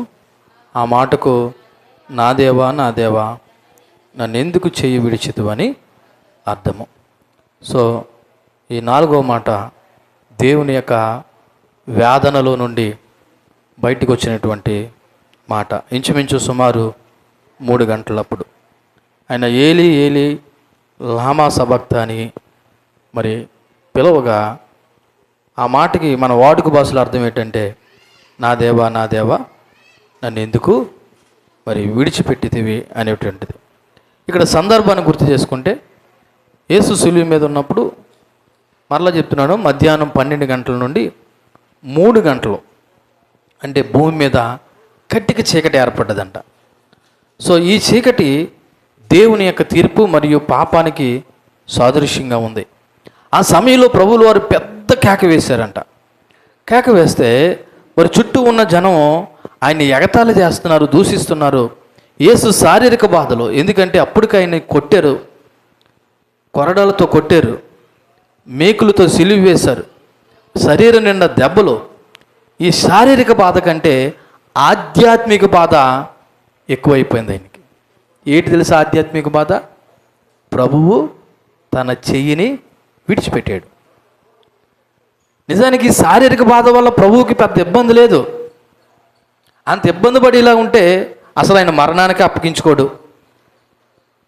మీకు గుర్తు చేస్తున్నాను మరలా, ఆయన ఇంచుమించు మిడ్-నైట్ 12 ఆ ప్రాంతంలో అరెస్ట్ చేయబడిన కాడి నుండి ప్రభువుని ఏం చేస్తూ ఉన్నారు? హింసిస్తూనే ఉన్నారు, బాధిస్తూనే ఉన్నారు, తిడుతూనే ఉన్నారు, ఏళన చేస్తూనే ఉన్నారు, అవమానపరుస్తూనే ఉన్నారు. దీని కాకుండా కొరడా దెబ్బలు, ముఖ్యంగా సిలువు మీద ఆ మండుటెండలో ఆకాశానికి భూమికి మధ్యలో వేలాడుతున్నాడు. మీకు విషయం తెలుసా? నుంచోడు ఏం చేయకపోయినా నుంచోవచ్చు, కానీ వేలాడి తీస్తే మట్టుకి అసలు ఉండలేము. ఈయన సిలువు మీద వేలాడుతున్నప్పుడు ఇలా చూడండి, ఆ 2 కాళ్ళు ఎలా పట్టుకుని ఎలా ఏలాడి తీసినప్పుడు ఆ బరువైన మనిషి ముందు కొంగిపోతున్నప్పుడు ఆ చేతుల నుండి మేకులు, కాళ్ళ నుండి మేకులు ఎంత ఇబ్బంది కలిగేస్తే, చిన్న ముళ్ళు గుచ్చుకుంటేనే మనము ఎక్కడ లేనటువంటి బాధను భరిస్తూ ఉంటాం. అటువంటిది మేకులతో గుచ్చినప్పుడు దేవుడికి ఆ బాధ కంటే ఇప్పుడు తన తండ్రి అయిన దేవుడు తన చెయ్యి విడిచిపెట్టేయడానికి బాధ ఎక్కువైపోయిందంట. అంటే దేవుడు దేనికి ప్రయారిటీ ఇస్తున్నాడు చూడండి, మాట్లాడండి. దేనికి ప్రయారిటీ ఇస్తున్నాడు? తన శారీరక బాధలకు ప్రయారిటీ ఇస్తున్నాడా? తండ్రి తన చెయ్యిని విడిచిపెట్టేయడం దాని గురించి బాధపడుతున్నాడా? అది మిమ్మల్ని అడిగితే, సుబ్బలక్ష్మి గారు ప్రార్థనకి ఎందుకు రాలేదంటే ఏం చెప్తావు? ఏ బాధ చెప్తావు? మాట్లాడండి. ఏ బాధ చెప్తావు? శారీరక బాధ చెప్తారా? ఏదో బాధ. ఇప్పుడు దేవుడు దేనికి ప్రయారిటీ ఇచ్చాడండి? నేను చెప్తున్నాను, ఇలా శారీరక సంబంధమైన వంకలు పెట్టి దేవుడు మందిరాన్ని మానేసే వాళ్ళందరికీ ఒక హెచ్చరిక గుర్తుపెట్టుకోండి. మీరు శారీరక సంబంధమైనటువంటి కారణాలు బట్టి దేవునికి మందిరానికి మానేస్తుంటే మీరు దేవునికి ప్రయారిటీ ఇవ్వట్లేదని అర్థం చేసుకోండి. ఈ శారీరక సంబంధమైన బాధల కంటే తన తండ్రి తన చెయ్యి విడిచిపెట్టేటటువంటి బాధ ఎక్కువైపోయి, నా దేవా ఎందుకు నా చెయ్యి విడిచిపెట్టుతామని బాధపడిపోతున్నాడండి. అందుకే దేవుని పిల్లలు ఆధ్యాత్మిక సంబంధం విషయాల్లో బాధపడాలండి. అయ్యో, నేను ఇంకా సరిగా ప్రార్థన చేయలేకపోతున్నాను, సరిగా దేవుళ్ళో ఉండలేకపోతున్నాను, సరిగా ప్రభు కొరకు జీవించలేకపోతున్నాను, ఇంకా దేవుని కొరకు ఇవ్వలేకపోతున్నాను, దేవుని కొరకు శ్రమ పడలేకపోతున్నాను, దేవుని కొరకు కష్టపడలేకపోతున్నాను. ఇలాంటి వాటి గురించి బాధపడాలా? నేను ఇంకా సంపాదించలేకపోతున్నాను, ఇంకా ఇల్లు కట్టలేకపోతున్నాను, ఇంకా కారు కొనలేకపోతున్నాను, ఇంకా ఇంకోటి కొనుక్కోలేకపోతున్నాను అని భౌతికమైన సంబంధాల గురించి నువ్వు బాధపడుతున్నావంటే నువ్వు భౌతిక సంబంధమైన వాడివే. అందుకే దేవుడు అంటాడు, మీరు పైన ఉన్న వాటిని వెతకండి కానీ భూలోక సంబంధమైన వాటి గురించి ప్రయాసపడద్దు, వెతకొద్దు అంటున్నాడు. అది ఉంటే ఏంటి, లేకపోతే ఏంటి? నీ యొక్క ఆలోచన, నీ ఆశ అంతా కూడా దేవుని మీద, దేవుని వైపే ఉండాలి. చూడండి, ఈ సందర్భంలో అరామిక్ భాషలో దేవుడు మాట్లాడినటువంటి మాటను బట్టి మరి నా దేవా ఎందుకు విడిచిపెట్టేటువంటి మాటలో ఉన్న కొన్ని అర్థాలను మనం జ్ఞాపకం చేసుకుంటే, ఈ మాట యాక్చువల్గా 22వ కీర్తన 1వ వచనం చూడండి ఒకసారి. 22వ కీర్తన 1వ వచనం. 22వ కీర్తన, నా దేవా నీవు నన్నేల విడినాడితివి, నన్ను రక్షింపక నా ఆర్తధ్వని వినక నీ వేళ దూరంగా ఉన్నావు. దేవుడు మాట్లాడిన ప్రతి మాట కూడా పాత నిబంధన ప్రవచనాల యొక్క నెరవేర్పులో భాగంగా 22వ కీర్తన 1వ వచనం నుండి ఈ మాట మనకు కనబడుతూ ఉన్నది. ప్రవచన నెరవేర్పుగా యేసు కేవలం బాధను వ్యక్తం చేయడమే కాకుండా, ఇదిగో దేవుడితో ఉన్నటువంటి తన ఎడబాటును బట్టి మరి ఎంతో వేదన చెందుతున్నాడు.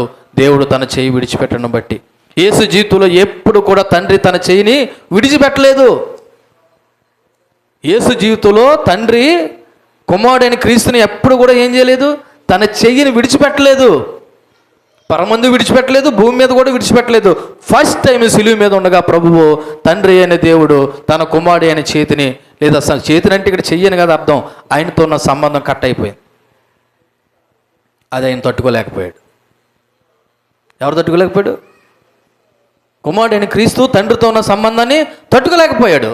ఈ రోజున దేవుడు మందిరంలోని, దేవుడు సన్నిధికి, దేవుడితో ఉన్న సంబంధం నీకు కట్ అయిపోతే అంత ఫీల్ అవ్వాలా? కొంతమంది నెల తరబడి మందిరాన్ని మానేస్తారు, ఏ ఫీలింగ్ ఉండదు వాళ్ళకే, దేవుడితో సంబంధం కట్ అయిపోయిందని ఫీలింగ్ ఉండదు. కొంతమంది సంవత్సరాలు కూడా రారు, అసలు దేవుడితో సంబంధం లేకుండానే ఉంటారు. అయ్యో, దేవుడికి నాకు సంబంధం లేకుండా పోయింది, ఈ సంబంధాన్ని నేను మళ్ళీ పునరుద్ధరించుకోవాలి, అందుకొరకు నేను ఏం చేస్తే బాగుంటుందని ఇష్టమంత ఫీలింగ్ కూడా మనసులో ఉండదండి. దీన్ని బట్టి చెప్పచ్చు వాళ్ళు భౌతిక సంబంధమైన విషయంలో ఆసక్తి కలిగి ఉన్నారు, దేవుడి సంబంధమైన విషయంలో ఆసక్తి కలిగి ఉన్నారు. ఇలా చెప్పమంటారా? ఒక్క నిమిషం దేవుని మందిరానికి ఆలస్యం అయితే నీ ప్రాణం పీకేయాల. ఒక పూట ప్రార్థన చేయకపోతే, ఒకరోజు దేవునితో సంబంధం కట్ అయితే నీ ప్రాణం విలవల్లాడిపోయినట్టు ఉండాలా. అది దేవుడికి నీకు ఉన్నటువంటి సంబంధం. అప్పుడే నువ్వు దేవుళ్ళలో బలంగా ఉన్నావని అర్థం. ప్రతిదానికి సిమ్టమ్స్ ఉంటాయి తెలుసా? ప్రతి రోగానికి, బలహీనతకి కొన్ని సిమ్టమ్స్ ఉంటాయి. జ్వరం వచ్చిందంటే ఏం చేస్తాం మనం? నుదుడి మీదో, తల మీదో, లేదా శరీరం పట్టుకుని ఏం చేస్తాం? చూస్తాం లేదా? దేవుడికి నీకు సంబంధం తెగిపోతే నీకు అలా ఫీలింగ్ కలగాలి. ఈరోజు ప్రార్థన చేయలేదే, ఈరోజు వాక్యం చదవలేదే, ఈరోజు దేవుని సువార్త చెప్పలేదే, ఈరోజు దేవుని కొరకు బ్రతకలేదే అన్నటువంటి ఆలోచన మనలో కలగాలి. అలాంటి కలగట్లేదంటే చూడండి, కుష్టి వ్యాధి వచ్చినోడికి ఆ చర్మం దగ్గర స్పర్శ ఉండదంట. కుష్టి వ్యాధి వచ్చినోడికి చర్మం దగ్గర స్పర్శ ఉండదు. ఈరోజున ఆత్మీయ కుష్ఠరోగులు చాలామంది క్రైస్తవ సమాజంలో ఉన్నారు. ఒకసారి ఈ వాక్యం ద్వారా మనం సరి చేసుకుందాం. తండ్రి అయిన దేవుడితో కుమారుడు అయిన క్రీస్తుకున్న సంబంధం తెగిపోయిన దాన్ని బట్టి ఆయన ఆధ్యాత్మిక ఎడబాటును బట్టి ఆయన ఫీల్ అయిపోతున్నాడు, బాధపడిపోతున్నాడు. ఎందుకు ప్రభువా నా చేతి నువ్వు విడిచిపెట్టావు? కొరింథీయులకు రాసినటువంటి 2వ పత్రిక 5వ అధ్యాయం 21వ వచనం తీయండి ఒకసారి. కొరింథీయులకు రాసినటువంటి 2వ పత్రిక 5వ అధ్యాయము 21వ వచనం. ఎందుకనగా మనం ఆయన యందు దేవుని నీతి యొగినట్లు పాపమెరగని ఆయనను మన కోసం పాపంగా చేసేసాడు. మనం నీతిమంతులు కావాలని ఏ పాపం చేయని దేవుణ్ణి, కనుక కుమారుడైన క్రీస్తుని తండ్రి అయిన దేవుడు ఎలా అన్నాడు? పాపాత్ముడిగా చేసేసాడు. నిజానికి యేసుక్రీస్తు పాప ఏమన్నాడు? యోధ నిరపరాధి అన్నాడు. పిలాతు భార్య ఏముంది? నీతిమంతుడు అంది. పిలాతు ఏమన్నాడు? ఏ దుష్కార్యం లేదు, ఈయనలో ఏ పాపం లేదన్నాడు. తర్వాత దొంగ ఏమన్నాడు? మనకైతే ఇది న్యాయం, కానీ ఏ విధమైన తప్పిదం చేయని ఈయన ఎందుకురా నువ్వు దూషిస్తున్నావు అన్నాడు. అటువంటి నీతిమంతుడు మన కొరకు ఏమైపోయాడు? అవినీతిమంతుడు అయిపోయాడు, పాపిగా మారిపోయాడు. ఎవరి కోసం? నా కోసం. నేను చెప్పుకుంటున్న మాట నా పాపం కోసం ఆయన అవినీతిమంతుడుగాను అపరాధిగాను ఎంచబడ్డాడు. ఈ రోజున నీకుందా? దేవుడితో ఉన్న సంబంధం తెగిపోతుంటే, అయ్యో దేవుడు ఇంత యాగం చేసి ఇంత త్యాగం చేసి నా కొరకు ఎంత శ్రమ పడితే ఈరోజు నా దేవుని కొరకు నేను జీవించలేకపోతున్నానా? నీ ఆస్తులు ఇచ్చేమన్నాడా? నీ అంతస్తులు ఇచ్చేమన్నాడా? లేకపోతే నీకున్నటువంటి సమస్తాన్ని ఇచ్చేమన్నాడా? నా కొరకు బ్రతుకు చాలన్నాడు అంతే దేవుడు. అది కూడా చేత కాలేకపోతుంది. కారణం ఏంటో తెలుసా? దేవుడితో సంబంధం కట్ అయిపోయింది. ఓసారి మరలా పునరుద్ధరించుకుందాం ఈ పూట. ప్రభా నీతో నా సంబంధాన్ని ఏం చేసుకుంటాను? పునరుద్ధరించుకుంటాను, మరలా నీతో సంబంధం పెట్టుకుంటాను. ఎంతవరకు నా జీవితంలో ఇదిగో నీకు దూరంగా ఆయాస్కరంగా బ్రతికాను, మరలా నీతో నేను అంటగట్టబడతాను అన్నాడు కదా. నేను నిజమైన ద్రాక్షావల్ని, వీరి తీగలు. నాతో అంటగట్టబడిన ప్రతి తీగను దేవుడు ఏం చేస్తాడు? తీసి పారవేస్తాడు. దేవుడితో అంటగట్టబడితేనే నీకు దేవుడితో సంబంధం. దేవుడితో అంటగట్టబడలేకపోతే నువ్వు అనుకోవచ్చేమో. ఒకసారి ప్రకటన గ్రంథం తీయండి. ఇలా దేవుడితో అంటగట్టబట్టలేని అందరూ పలికే మాటలు ఎలా ఉంటాయి చూడండి. ప్రకటన గ్రంథము 3వ అధ్యాయము చూడండి. ఎన్నో వచనం? 17వ వచనం. 3వ అధ్యాయం 17వ వచనం. నువ్వు దౌర్భాగ్యుడువు, దిక్కుమాలిన వాడువు, దరిద్రుడువు, గుడ్డువాడువు, దిగంబరుడు ఉన్నావని ఎరగక ఏమనుకుంటున్నావంట? నేను ధనవంతుణ్ణి, ధనవృద్ధి చేసి ఉన్నాను, నాకేమీ కొదువు లేదని చెప్పుకొనిచున్నావు. ఇది ఈరోజు నా దేవుడితో సంబంధం లేని వాళ్ళు నాకేంటండి, నాకేం కొదువండి, నాకు బోళ్ళు ఆస్తుందండి, బోళ్ళు బంధువులు ఉన్నారండి, బోళ్ళు కుటుంబం ఉందండి, బోళ్ళు మంది రక్త సంబంధికులు ఉన్నారండి. దేవుడు అంటున్నాడు, ఒరే నువ్వు దౌర్భాగ్యుడురా, నువ్వు దిక్కుమాలుడురా, నేనే కానీ నేను విడిచిపెట్టేశాను అనుకో, నేనే కానీ నేను మర్చిపోయాను అనుకో, నువ్వు సంపాదించిన బంధువులు ఏమైపోతారు, నువ్వు సంపాదించిన ఆస్తి ఏమైపోతుంది, నీదనుకుంటున్న ప్రతిదీ ఏమైపోతుంది అని దేవుడు మనల్ని హెచ్చరిస్తుంటే మనం ఏ విధమైన ఫీలింగ్ ఇస్తున్నామంట? నా ఎంత ధనవంతుడు ఎవడో లేడు, నా ఎంత మోతుబరి ఎవడో లేడు, నా ఎంత ఉద్యోగస్తుడు ఎవడో లేడు, నా ఎంత వ్యాపారస్తుడు ఎవడో లేడు, లేదా నా ఎంత రాజకీయ నాయకుడు ఎవడో లేడు అని మనం ఫీల్ అవుతున్నాం. ఒకసారి దేవుడితో సంబంధాన్ని అంటుకు పెట్టుకుందామండి. దేవుని యొక్క తీర్పును భరించడం కష్టమండి రేపటి దినాన్న దేవుడితో సంబంధం లేకపోతే. కాబట్టి ఇక్కడ ఒక విషయాన్ని మనం జ్ఞాపకం చేసుకుందాం. పాపాల కారణంగా దేవుడు మరి యేసుక్రీస్తుని పాపంగా తండ్రి అయిన దేవుడు మార్చాడు. కారణం ఆయన నీకు నాకు ఇచ్చే రక్షణ గురించి. అంటే మన రక్షణ విలువ ఆయన పాపిగా మార్చబడ్డాడు. ఏంటంటే మన రక్షణ విలువ యేసుక్రీస్తు ఎలా మార్చబడ్డాడు? పాపిగా మార్చబడ్డాడండి. దీని వెనకాల ఏ ధర లేదని అనుకోకండి. నీతిమంతుడు అవినీతిమంతుడిగా మార్చబడ్డాడు, నిరపరాధి అపరాధిగా ఎంచబడ్డాడు, పాపం చేయలేని వాడు పాపాత్ముడిగా ఎంచబడ్డాడు. అందుకే యేసయ్య నిన్ను నన్ను వెలబట్టి కొన్నాడు అంటున్నాడు. అందుకే కొరింథీయులకు రాసిన పత్రిక 5వ అధ్యాయంలో ఉన్నాడు కదా, ఇదిగో ఈ దేహం మందు ఉన్నను దేహం ముందు లేకపోయినను మీరు జారత్వాన్ని దూరంగా ఉండి ఇదిగో మీరు దేవుని చేత విలువబట్టి కొనబడ్డవారు కాబట్టి మీరు ఈ దేహంలో ఉన్నంత వరకు ఎలా ఉండమన్నాడు? పరిశుద్ధంగా పవిత్రంగా ఉండమన్నాడు. తీయండి ఒకసారి కొరింథీయులకు రాసినటువంటి 2వ పత్రిక 5వ అధ్యాయము 9-10 వచనాలు ఈ విధంగా ఉన్నాయి. కావున దేహమందును దేహము విడిచినను ఆయనకిష్టులము ఎన్నవలనని మిగులు అపేక్షించుచున్నాము. ఎందుకనగా తాను జరిగించిన క్రియలు చొప్పున అవి మంచివైనా సరే చెడ్డమైనా సరే దేహంతో జరిగించిన వాటి ఫలం ప్రతివాడు పొందినట్లు మనం అందరమును కూడా క్రీస్తు న్యాయపీఠం ఎదుట ఏం చేయబడతామంటండి? ప్రత్యక్షము చేయబడతాము. కాబట్టి జాగ్రత్త అన్న విషయాన్ని జ్ఞాపకం చేస్తున్నాడు. అంతేకాకుండా దేవుడు ఏమంటాడంటే కొరింథీయులకు రాసిన మొదటి పత్రిక 6వ అధ్యాయంలో మీ దేహము దేవుని వలన అనుగ్రహింపబడినది, మీలో ఉన్న పరిశుద్ధాత్మక ఆలయం ఉన్నదని మీరు ఎరగరా? మీరు సొత్తు కాదు, మీరు విలువ పెట్టి కొనబరువారు, కాబట్టి మీ దేహంతో దేవుణ్ణి మహింపరచండి అంటున్నాడు. మనం అంటే విలువ పెట్టి కొనబడిన వారు. ఏంటి ఆ విలువ? ఇదిగో నీతిమంతుడు అవినీతిమంతుడుగాను, నిరపరాధి అపరాధిగాను, పాపం చేయలేనివాడు పాపాత్ముడుగాను ఈ రోజున మార్చబడ్డాడు. అలాగే దేవుడు నిన్ను నన్ను కొన్నాడు. నువ్వు అనుకోవచ్చు, నన్ను ఎవరు కొనబెట్టండి, నేను మా అమ్మ కన్నది లేదా మా నాన్న కన్నాడు, ఆయనతో నాకు పని ఏంటి అనుకుంటే గుర్తుపెట్టుకో, మీ అమ్మ నాన్న పాపం చేసిన వారు. దావీదు అంటాడు కదా, నా తల్లి నన్ను గర్భంలో ఉండగానే నేను ఇందులో పాపంలోనే కన్నది అంటున్నాడు. సో పాపానికి విమోచన క్రీస్తును అంగీకరించడం. కాబట్టి ఇక్కడ ఒక గొప్ప సత్యాన్ని మనం జ్ఞాపకం చేసుకుంటే, తండ్రి కుమారుడు పరిశుద్ధాత్మ ఒక్కై ఉన్నటువంటి దేవుడు ఈ క్షణంలో తండ్రి తన్ను విడిచిపెట్టడం జరిగింది. ఆ బంధాన్ని మరి ప్రభు అయిన క్రీస్తు భరించలేకపోయాడు. కాబట్టి మన జీవితాల్లో కూడా ఒక బోధ ముఖ్యమైనది. ఆ బోధ ఏంటో తెలుసా? ఇదిగో మనం ఒంటరిగా ఉన్నప్పుడు లేదా విడిచిపెట్టబడుతున్నా ఉన్నప్పుడు దేవుడు నీతో ఉన్నాడనే విషయాన్ని గుర్తుపెట్టుకొని ఆయన్ని వెంబడించు, ఆయన మీదే ఆధారపడు.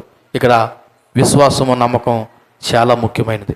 కాబట్టి దేవుని పిల్లలుగా, దేవుని నమ్మిని విశ్వసించిన వారిగా ఇదిగో ప్రభువును ఇలా చూడండి. ఆ రోజునైతే తండ్రి అయిన దేవుడు మనల్ని నీతిమంతులుగా చేయడానికి కుమారుడైన క్రీస్తుని పాపాత్ములుగా ఎంచి ఆ రోజుని విడిచిపెట్టాడు. కానీ ఈ రోజున నువ్వు మాత్రం తండ్రి అయిన దేవుని చేయని ఎన్నడూ విడిచిపెట్టుకో. అర్థమవుతుందా? మీకు మళ్ళా చెప్తున్నాను,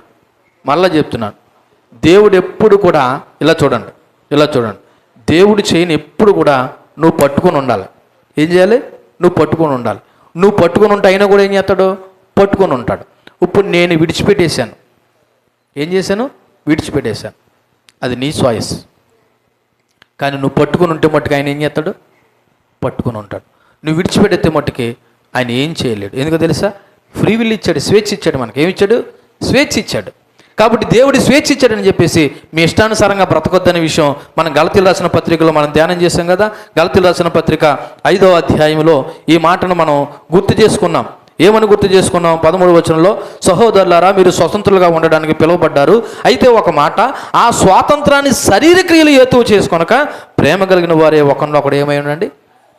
దేవుడు మన స్వేచ్ఛ ఇచ్చాడని చెప్పేసి నా ఇష్టానుసారంగా నేను బ్రతుకుతానండి, నా శరీరం అండి, నా బలం అండి, నా అందం అండి, నా చందం అండి, నువ్వు కానీ ఎడుతున్నావా, నువ్వు కానీ పోషిస్తున్నావా, నా ఇష్టం వచ్చి నేను బ్రతుకుతానంటే దేవుడు అంటున్నాడు, బాబు ఆ స్వేచ్ఛను శరీర క్రియలు హేతువు చేసుకొనక ఒకరినొకరి దైవ ప్రేమ కలిగి ఉండండి అంటున్నాడు. కాబట్టి ఈ 4వ మాట ద్వారా దేవుడు నిన్ను నన్ను హెచ్చరిస్తున్న మాట ఏంటో తెలుసా? దేవుడితో ఎడబాటు చాలా ప్రమాదం. ఇదిగో తండ్రి అయిన దేవుడు కుమారుని విడిచిపెట్టాడు, ఆయన బాధపడ్డాడు. ఈ రోజున అదే దేవుడిని నువ్వు కానీ నేను కానీ విడిచిపెట్టావనుకో, నువ్వు నేను బాధపడాలి. కాబట్టి తండ్రితో సంబంధాన్ని మీరు పోగొట్టుకోవద్దు. ఒకవేళ పోగొట్టుకుంటే ఈ పూట మరలా పునరుద్ధరించుకుందాం, దేవుడితో సరైన సంబంధాన్ని కలిగి ఉందాం. దేవుడి మాటలు మన ఇంట్లో దీవించును గాక. ఈ మాట నిమిత్తం మరొకరు ప్రార్థన చేయాలని మనవి చేస్తూ ఉన్నాను.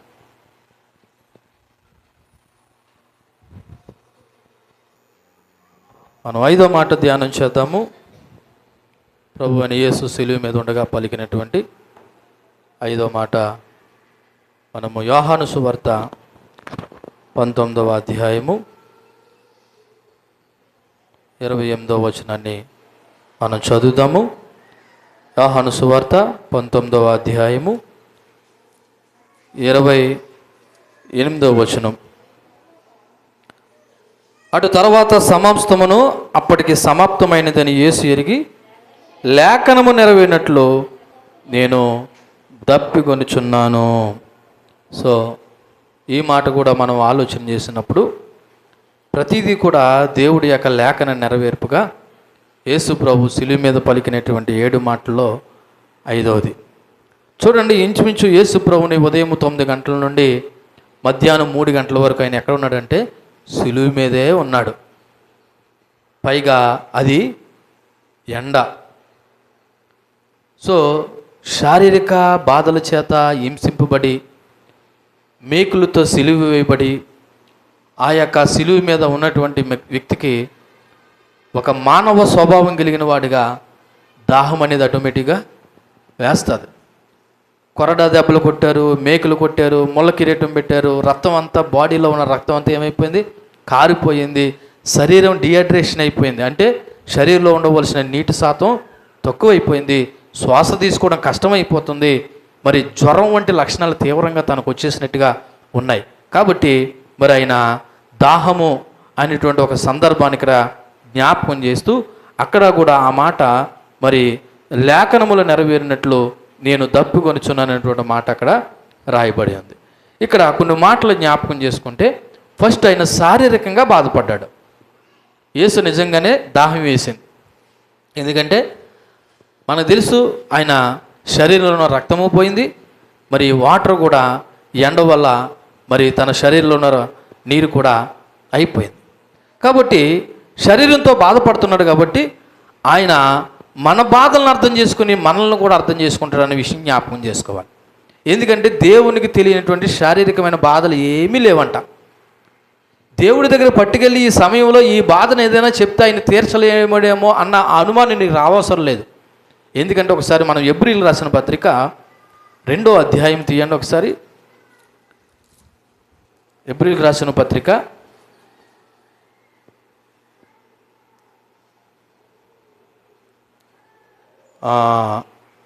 4వ అధ్యాయము 15వ వచనం చూడండి. ఆకాశ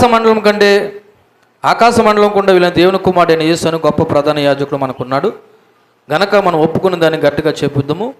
మన ప్రధాన యాజకుడు మన బలహీనత యందు మనతో సహానుభవం లేనివాడు కాడు, కానీ సమస్త విషయాల్లో మన వల్ల ఆయన ఏం చేయబడ్డాడంట, శోధింపబడ్డాడు.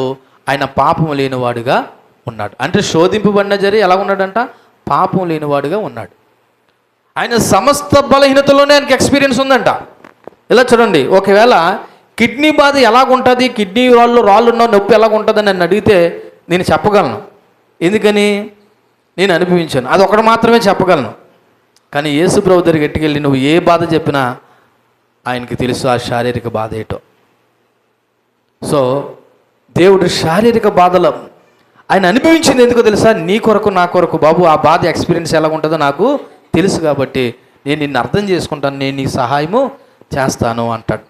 రెండోది ఇక్కడ లేఖనము నెరవేర్పు అనే మాట కనబడుతుంది కదా, చూడండి.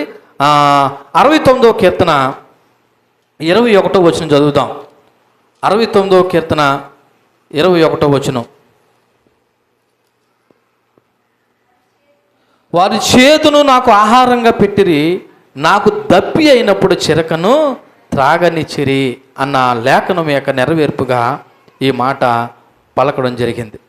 కాబట్టి మానవిక బాధలో దైవిక ప్రేమ, యేసు శారీరక దాహం ద్వారా మన ఆత్మీయ దాహాన్ని తీర్చాడు. ఆయన జీవజలం ఇచ్చాడు ఒక రక్షకుడిగా మనకి. ఆయన స్వయంగా దాహం అనుభవించి మనకి శాశ్వత జీవజాలం ఇచ్చాడు. అంతేకాదు, మరి వినవి యొక్క సన్నాహం అంటే విజయం యొక్క సన్నాహం, ఈ దాహం ద్వారా ఆయన గట్టి స్వరంతో తర్వాత ఏమన్నాడంటే సమాప్తమైందని చెప్పాడు. ఎందుకో తెలుసా, అతను ఏ పని నిమిత్తమైతే వచ్చాడో ఆ పని నెరవేర్చిన సందర్భం ఇక్కడ కనబడుతుంది.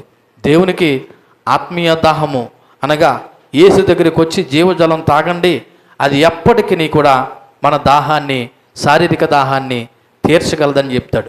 సమరీ స్త్రీతో ఈ మాట చెప్తాడు, నేనిచ్చే నీళ్ళు తాగితే నువ్వు ఎప్పటికీ ఏం చేయవు, దప్పుకోను అన్నాడు. నువ్వు శారీరక సంబంధమైనటువంటి నీళ్ళు తాగితే మరలా నీకు దాహం వేస్తుంది, కానీ నేనిచ్చి నీళ్ళు తాగితే నీకు ఏం చేయదు, దాహం ఏది అన్నాడు. అంటే దేవుడు సమృద్ధితో కూడినటువంటి జీవజలాన్ని దేవుడు మన కొరకు ఇవ్వడానికి ఆయన శారీరక సంబంధమైన దాహం కలిగి మన కొరకు ఏమైపోయాడంటే చనిపోయాడు. ఈ మాటలో దేవుని యొక్క పూర్తి యొక్క మానవత్వము, అలాగే లేఖనాల పట్ల దేవుని యొక్క నిబద్ధత కనబడుతూ ఆయన ఏం చేశాడంటే మరి తన దాహాన్ని తీర్చుకోవాలని ఆశతో అయినప్పటికీ ఆయనకి ఏమి ఇచ్చారని తెలుసా, చేదు చిరకనిచ్చారంట. ఏం చేశారంటండి, మీరు ఒకసారి చదవండి. ఆ 29వ వచనంలో చిరకతో నిండి ఉన్న ఒక పాత్ర అక్కడ పెట్టి ఉండను కనుక వారు ఒక స్పాంజీ చిరకతో నింపి ఇస్సోపు పుడకను తగిలించి ఆయన నోటికి అందించిరి. దాహం వేసినోడికి ఏమి ఇచ్చారంటండి? చేదు చిరక. బహుశా వాళ్ళు చేదు చిరకనివ్వడానికి గల కారణం ఏంటంటే ఆయన నొప్పులతో ఉన్నాడు, బాధతో ఉన్నాడు కాబట్టి ఈ మత్తు గల పదార్థాన్ని తాగితే ఆయన కొన్ని నొప్పులు ఏమన్నా తగ్గుతాయేమో, బాధ భరించలేకపోతున్నాడు అనే ఉద్దేశంతో మన భాషలో చెప్పాలంటే పెయిన్ కిల్లర్ ఇచ్చారు. ఏమి ఇచ్చారు? పెయిన్ కిల్లర్ అంటే బాధ తగ్గడానికి ఇచ్చేటువంటి ఒక మత్తు లాంటిది అన్నమాట. కానీ ప్రభువు మత్తుడై ఉండి మరణించలేదు, ఆయన మెలకుగా ఉండి మరణించాడు. ఆయన మత్తుడై ఉండి మరణించలేదు. ఆ చేదు చిరకను ఆయన త్రోసిపుచ్చేసాడంట, వద్దన్నాడంట. అంటే ఆయన మనందరి బాధలను లైవ్లో ఉండి భరించడానికి ఇష్టపడ్డాడు తప్ప, చూడండి మత్తు మందు ఇచ్చి ఆపరేషన్ చేసామనుకో ఏమైనా తెలుతుందా? మత్తు మందు ఇచ్చి ఆపరేషన్ చేస్తేనా తెలుతుందండి? మీకు సింపుల్గా అర్థం అవ్వాలంటే నార్మల్ డెలివరీకి ఆపరేషన్ డెలివరీ చూడండి ఒకసారి. నార్మల్ డెలివరీ సమయంలో ఆ తల్లి ఎంత వేదన చెందుతుందో, కానీ మత్తు మందు ఇచ్చి ఆపరేషన్ చేసిన వాళ్ళకి తర్వాత చెందుతారండి, అది వేరే విషయం. కానీ ఇక్కడ దేవుడు తన యొక్క బాధలన్నీ కూడా లైవ్లో ఉండే అనుభవించాడు తప్ప ఏ మత్తు కూడా తీసుకుని ఆయన బాధను ఏమీ భరించలేదు. ఆయనకి దాహం వేసిన మాట వాస్తవమైనప్పటికీ ఆయన ఆ దాక్షాన్ని ఆ దాహాన్ని తీసుకోలేదు. ఎందుకంటే మరి ఆయన దాహము శారీరక సంబంధమైన దాహం కాదు, మనుషులమైన మనకు జీవజలం ఇవ్వాలనే దాహము. కాబట్టి ఆ యొక్క 5వ మాటలో కూడా దేవుడు శారీరక బాధలు ఎక్కువై ఒకవేళ దాహం అని అరిచినా వాళ్ళు ఇచ్చినది చేదు చిరికినిచ్చినా సరే దేవుడు దాన్ని యాక్సెప్ట్ చేయలేదు. ఈ సమయంలో నువ్వు నేను నేర్చుకోవలసిన ఒక విషయాన్ని మీకు గుర్తు చేస్తూ ఉన్నాను. ఏంటో తెలుసా? నీకు శారీరక సంబంధమైన శోధనలు వచ్చినప్పుడు, ఏ శోధనలు వచ్చినప్పుడు? శారీరక సంబంధమైన శోధనలు వచ్చినప్పుడు, శారీరక సంబంధమైన బాధలు వచ్చినప్పుడు నీకు తాత్కాలికమైన వాటి దగ్గర నువ్వు పరిగెట్టకో, శాశ్వత పరిష్కారమైన యేసు దగ్గరికి రా. ఒకవేళ ఈ వ్యాధి, ఈ జ్వరము, ఈ జబ్బు నాకు తగ్గటం లేదు, పలానా చోటకి వెళ్తే తావి తెస్తారు, పోగొట్టించుకుంటాను అనుకుంటే ఇది తాత్కాలికమైన పరిష్కారం. క్రీస్తు రక్తంలో ప్రతి బలహీనతకి పరిష్కారం ఉంది. దేవునికి మహిమ కలుగునుగాక. ఆయన పొందిన దెబ్బల చేత మనకేముందంట? స్వస్థత ఉంది. కాబట్టి మీరు శారీరక సంబంధమైన ఉపశమనాల కొరకు అక్కడికి పరిగెట్టకండి, పూర్తి పరిష్కారమైన దేవుళ్ళలోకి రండి. ఇప్పుడు దాహము నడిచిన దేవుడికి వాళ్ళు మత్తుతో కూడినటువంటి ద్రవాన్ని ఇస్తే ప్రభు తాగాడా? తాగలేదా? తాగలేదు. అంటే పాస్టర్ గారు మరి మీ యొక్క బాధలు వచ్చినా, వ్యాధులు వచ్చినా, ఇబ్బందులు వచ్చినా మందులు వేసుకోవద్దంటే నేను మందుల గురించి మాట్లాడట్లేదు. ఆధ్యాత్మికంగా మీరు తప్పుదోవ పట్టొద్దని చెప్తున్నాను. ఆధ్యాత్మికంగా పలానా చోటకి వెళ్తే పరిష్కారం అని అన్నప్పుడు నువ్వు నిజమైన దైవత్వాన్ని విడిచిపెడుతున్నావు అనే విషయాన్ని గుర్తు చేస్తున్నాను. కాబట్టి నిజమైన శాశ్వతమైన పరిష్కారం యేసుక్రీస్తులోనే ఉంది. ఆయనే శాశ్వతమైన జీవము ఇవ్వగలడు. ఆయన పొందిన దెబ్బల చేత మనకు సంపూర్ణమైన స్వస్థత ఉంది. నమ్మండి, విశ్వసించండి. ఆయన మన సమస్త ప్రతి బలహీనతలోనూ అనుభవం కలిగిన వాడు. ధైర్యంతో ఆయన కృపాసనీయతకి చేరదాము. దేవుడి మాటలు మనకుల్లో దీవించునుగాక. ఆమేన్. ఈ మాటను బట్టి మరొకరు ఎవరైనా ప్రార్థన చేయాలని నేను మనవి చేస్తూ ఉన్నాను.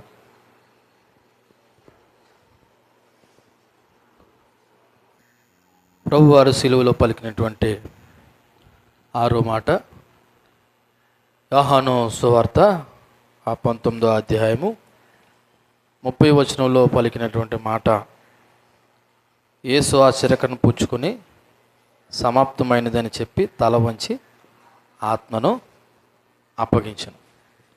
సో యేసు పుల్లని ద్రాక్షారసం వాళ్ళకి అందించారు. ఆయన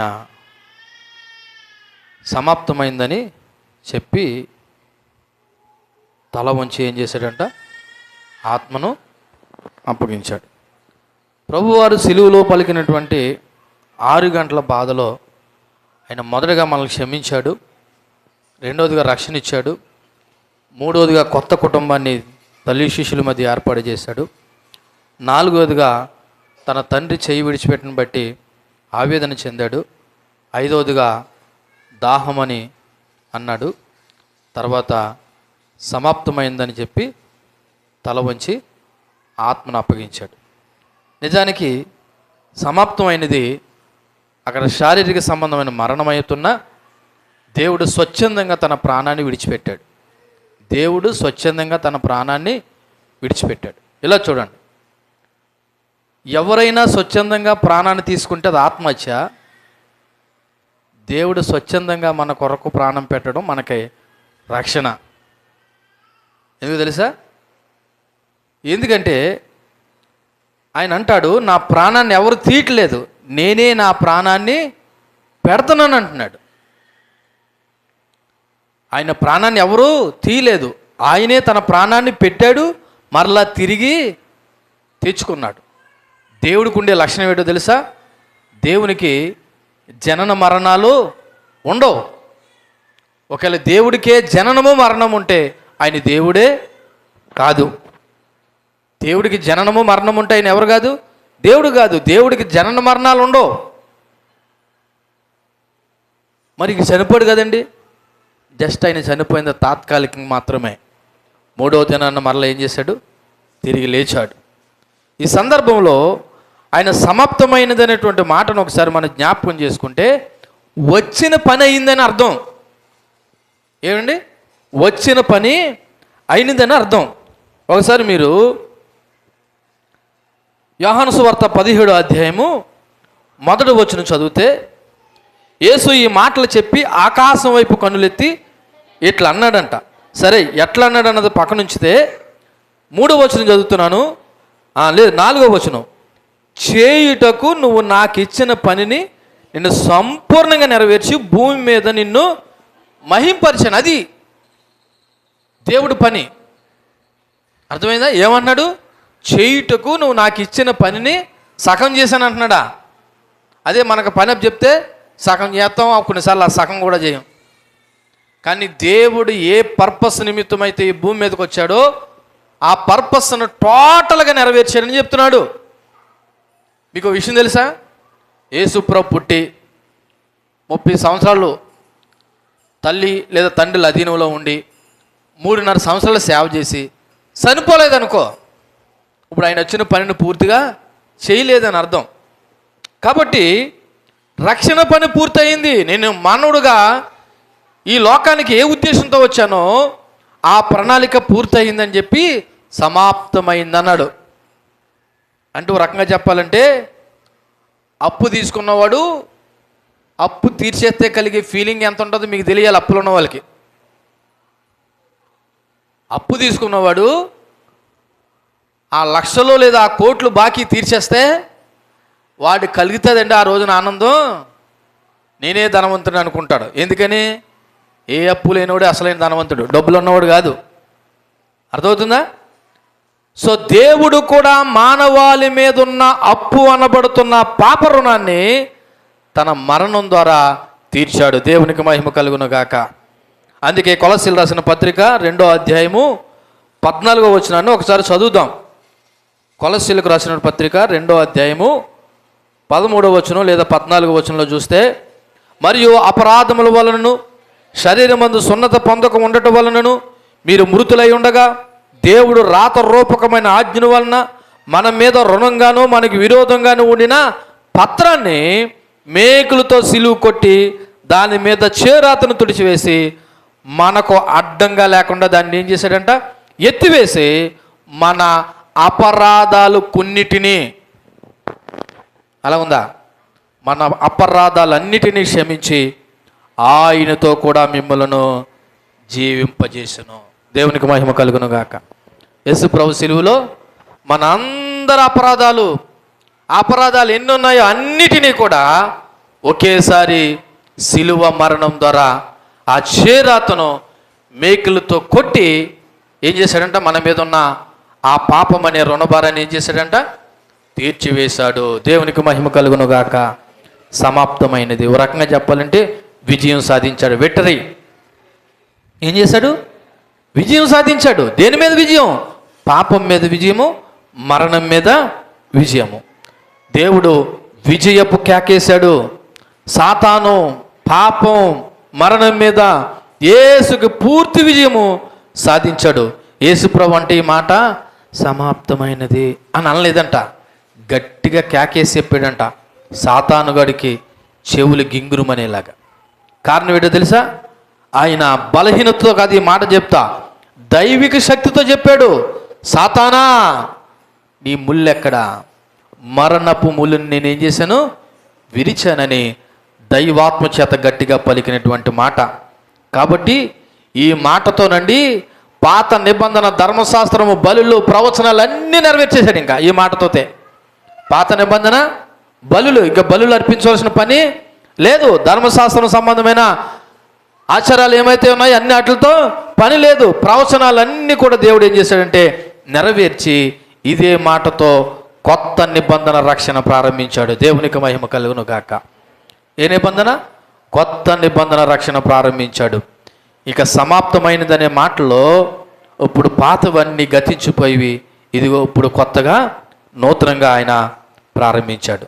ఓ రకంగా చెప్పాలంటే ఈ వచనం ద్వారా మనకు యేసు ప్రభు రక్షణ అనుగ్రహించాడు. ఈ రక్షణకి మనం ఏమీ జోడించవలసిన అవసరం లేదు.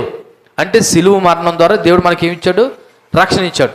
దీని పెనాల్టీగా మనం ఇంకోటి ఏదో కట్టవలసిన పని ఏమీ లేదు. 100% యేసు ప్రభు రక్షణ కార్యం సిలువలో చేశాడు. అందుకే మన అపరాధాలన్నిటినీ అన్నాడు. ఇలా చూడండి, నా వైపు చూడండి, మీకు అర్థమయ్యే ఒక భాష చెప్తా. ఏంటంటే మనకి చాలా అప్పులు ఉన్నాయండి. మీకు ఇంకా అర్థమయ్యేలా చెప్పాలి, అప్పులు కాదు కానీ ఒకడి మీద చాలా కేసులు ఉన్నాయండి. అందులో అతిపెద్ద కేసు ఏంటో తెలుసా? జీవిత ఖైదీ అండి. ఏంటండి? జీవిత ఖైదీ.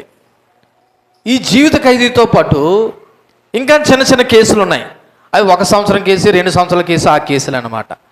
ఇప్పుడు జడ్జి దానికి సంబంధించినటువంటి తన తలుపును వాదించే లాయరు పెనాల్టీ అంతా కట్టేసి అసలు సిసలైన జీవిత ఖైదీ అనబడుతున్నటువంటి కేసును కొట్టించేసాడండి. ఇప్పుడు చెప్పండి, మిగిలిన కేసులు పోతాయా? పోవా? అసలు కేసే పోయినప్పుడు ఇవన్నీ చిన్న చిన్న కేసులు, ఇవన్నీ కూడా పెద్ద కేసుని బేస్ చేసుకుని పెట్టారు. ఇప్పుడు పెద్ద కేసు అసలు కేసే పోయినప్పుడు లేదా కొట్టివేయబడినప్పుడు మిగిలిన కేసులన్నీ ఏమైపోతాయి? ఇప్పుడు నేనేం చెప్పదలిచానంటే ఈ మాట ద్వారా, మన మీద ఏలుబడి చేస్తున్న పాపమనబడుతున్న కేసే దేవుడు కొట్టేసినప్పుడు ఇక చిన్న చిన్న పాపాల గురించి నువ్వు ఎక్కడా భయపడవలసిన పని లేదు. నువ్వు ఎవరి దగ్గరికి పరిగెత్తుకొని వెళ్ళి ఈ పాపాన్ని పరిహారంగా అది ఇది కట్టించుకోవాల్సిన అవసరం లేదు. సమస్త పాపాలన్నిటికీ కూడా యేసు ప్రభు సిలువ మరణం ద్వారా 100% దేవుడు మనకు రక్షణ అనుభవం ఇచ్చాడు. అందుకే ఎపిసోడ్ రాసిన పత్రిక 2వ అధ్యాయము 8వ వచనం ఈ విధంగా రాయబడి ఉన్నది. 2వ అధ్యాయం 8వ వచనంలో ఏముంది? మీరు విశ్వాసం ద్వారా కృపచేతను రక్షింపబడి ఉన్నారు. ఇది మీ వలన కలిగినది కాదు, దేవుని వరమే. అది క్రియల వలన కలిగినది కాదు గనక ఎవడను కూడా అతిశయపడడానికి వీలు లేదు.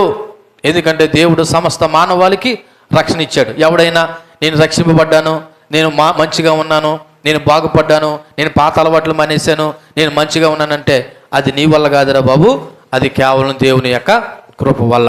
రెండోది, ఇక్కడ పాపం యొక్క శకం ముగిసింది, అనగా పాపం యొక్క శక్తి ముగిసింది. పాపము, శాపము, సాతాను అధికారం అంతా కూడా సిలువలో ముగిసిపోయింది. క్రొత్త యుగం ప్రారంభించబడ్డది. యేసుక్రీస్తు యొక్క దైవిక అధికారము, ఆయన మరణాన్ని కూడా తన చేతిలో తీసుకుని ఇక మీదట అంటాడు యోహాను సువార్త 10వ అధ్యాయంలో, యోహాను సువార్త 10వ అధ్యాయము 17వ వచనం ఒకసారి చదివినట్లయితే, నా ప్రాణమును పెట్టుచున్నాను, ఇందువల్లనే నా తండ్రి నన్ను ప్రేమించుచున్నాడు, ఎవడును నా ప్రాణాన్ని తీసుకొనడు, నా అంతట నేనే దాన్ని పెట్టుచున్నాను, దాన్ని పెట్టుటకు నాకు అధికారం కలదు, మరలా దాన్ని జరిగి తీసుకున్నట్టుకు నాకు అధికారం కలదు, నా తండ్రి వల్ల ఈ ఆజ్ఞను పొంది తిని. కాబట్టి ఇలా చూడండి, ఎవడైనా మీ ప్రాణం మీ దగ్గర నుండి తీసేస్తారని అనుకుని భయపడకండి. మీ దగ్గర నుండి మీ ప్రాణం తీయాలంటే ఎవరి అనుమతి కావాలా? దేవుని అనుమతి కావాలి.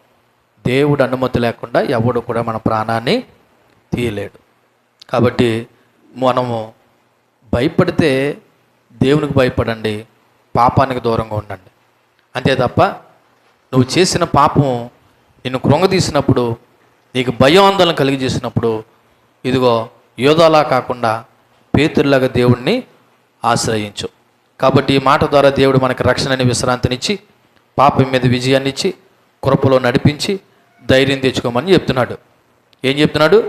రక్షణ అనే విశ్రాంతినిచ్చి, విజయాన్ని ఇచ్చి, కృపలో నడవండి, ధైర్యం తెచ్చుకోండి అని ఈ మాట చెప్తున్నాడు. కారణం ఏంటంటే ఇక మీదట మీ మీద ఏ విధమైన రుణభారం లేదు.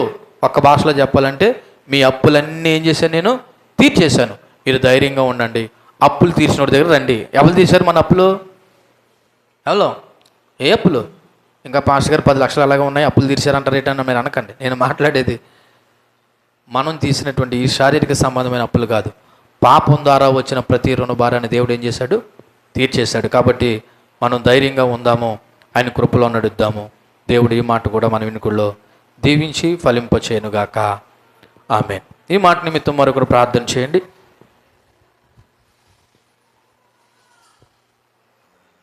ప్రభులు వారు శిలువ మీద పలికినటువంటి 7వ మాట కూడా మనం చదువుదాము.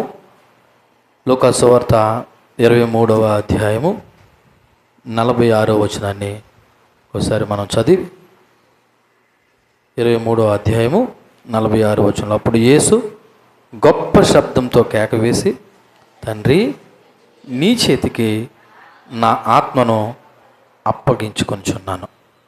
ఇంచుమించు సుదీర్ఘమైనటువంటి 6 గంటల నిరీక్షణ తర్వాత ప్రభువు శిలువ మీద చివరగా పలికినటువంటి మాట, తండ్రి, నా ఆత్మను ఎవరి చేతికి అప్పచెప్తున్నాను? నీ చేతికి. ఒకసారి మొదటి మాట చదవండి. ఎక్కడ? మనం చదివినటువంటి లూకా సువార్త 23వ అధ్యాయం 34వ వచనంలో యేసు తండ్రి అని సంబోధించాడు. ఇప్పుడు చివరి మాట కూడా చదవండి. యేసు గొప్ప శబ్దంగా కేక వేసి ఏమన్నాడంట? తండ్రి అన్నాడు. చూడండి, తండ్రితో సంబంధాన్ని ఆయన విడిచిపెట్టలేకపోతున్నాడండి. క్షమించమని అడిగింది ఎవరిని? తండ్రినే. ఇప్పుడు నా ఆత్మను నీ చేతికి అప్పగించుకుంటున్నానని చెప్పింది కూడా ఎవరిని? నేనేమంటానంటే ఈ సందర్భంలో దేవునికి మనకి అంత సంబంధం ఉండాలని చెప్తున్నాను. యేసుక్రీస్తుకి తండ్రికి ఉన్న సంబంధము ఎంత ముఖ్యమైనదో ఈ రోజున దేవుని పిల్లలుగా ఉన్న నీకును లేదా మనకిని దేవునికి కూడా అంత క్లోజ్ రిలేషన్ ఉండాలి. నన్ను అడిగితే ప్రేమికుల యొక్క రిలేషన్ కంటే, భార్య భర్తల రిలేషన్ కంటే దేవునికి నీకు మధ్య ఉన్న రిలేషను అనగా ఆ సంబంధం బలమైనదిగా ఉండాలంటున్నాను. దేవునికి మహిమ కలుగును గాక. చూడండి, ఆయన తండ్రి, నా ఆత్మను ఎవ్వరికి అప్పగించట్లేదు, నీ చేతులకే అప్పచెప్తున్నాను. కారణం ఏంటి తెలుసా? మరలా నా ఆత్మను నాలో తిరిగి జీవింపజేసే శక్తి ఎవరికి ఉందంటే నీకు మాత్రమే ఉంది. సో యేసు ప్రభు శిలువ మీద దాదాపు 6 గంటలు బాధపడిన తర్వాత, సమాప్తమైనదని చెప్పిన తర్వాత ఇక చివరిగా ఈ మాట పలికాడు. ఏం మాట పలికాడంటే పెద్ద కేక వేసి, ఇదిగో నా ఆత్మను నీ చేతికి అప్పగించుకుంటున్నాను అన్నాడు. ఈ సమయంలో ఏం చేసింది తెలుసా? భూకంపం కలిగింది. ఏం కలిగింది? ఆ కేకకి భూకంపం కలిగిందంట. ప్రభు మరణము ప్రకృతి తట్టుకోలేకపోయింది. కటిక చీకటైపోయింది. రోమన్ సైన్యాధిపతి అంటున్నాడు, ఈయన నిజంగా దేవుని కుమారుడు అంటున్నాడు. 5వ సాక్ష్యం. నీకు ఎన్ని సాక్ష్యాలు జ్ఞాపం చేశాను ప్రారంభం నుంచి? యోధా సాక్ష్యము, పిలాతు భార్య సాక్ష్యము, పిలాతు సాక్ష్యము, దొంగ సాక్ష్యము, చివరిగా రోమన్ సైన్యాధిపతి కూడా ఏమన్నా తెలుసా? ఈయన నిజంగా దేవుని యొక్క కుమారుడు. చూడండి, ఈ 47వ వచనంలో, శతాధిపతి జరిగింది చూచి ఈ మనుషుడు నిజంగా నీతిమంతుడై ఉండనని చెప్పి, నేను అబద్ధం చెప్పలేదు, ఆయన నీతిమంతుడు, ఆయన నిరపరాధి. ఇవన్నీ దేవుడు మన కొరకు, నీ కొరకు, నా కొరకు చేసిన యాగము, త్యాగం. సో ప్రభు వారు ఈ మాట చెప్పగానే భూకంపం కలగడమే కదంట. ఇలా చూడండి, సమాధులు కూడా తెరవబడ్డాయంట. ఆ రోజున సమాధుల్లో తెరవబడిన వారు బ్రతికిలేశారంట. మీకు అర్థమైంది? ఆ భూకంపంలో సమాధులు తెరవబడితే ఆ సమాధిలో ఎప్పుడో చనిపోయిన వారు మరలా ఏం చేశారంట? తిరిగి లేచి ఆ జన సమూహంలో కలుసుకుంటే, అరే నువ్వు చనిపోయావు కదా అంటే దేవుడు ఎంత గొప్పవాడో చూడండి.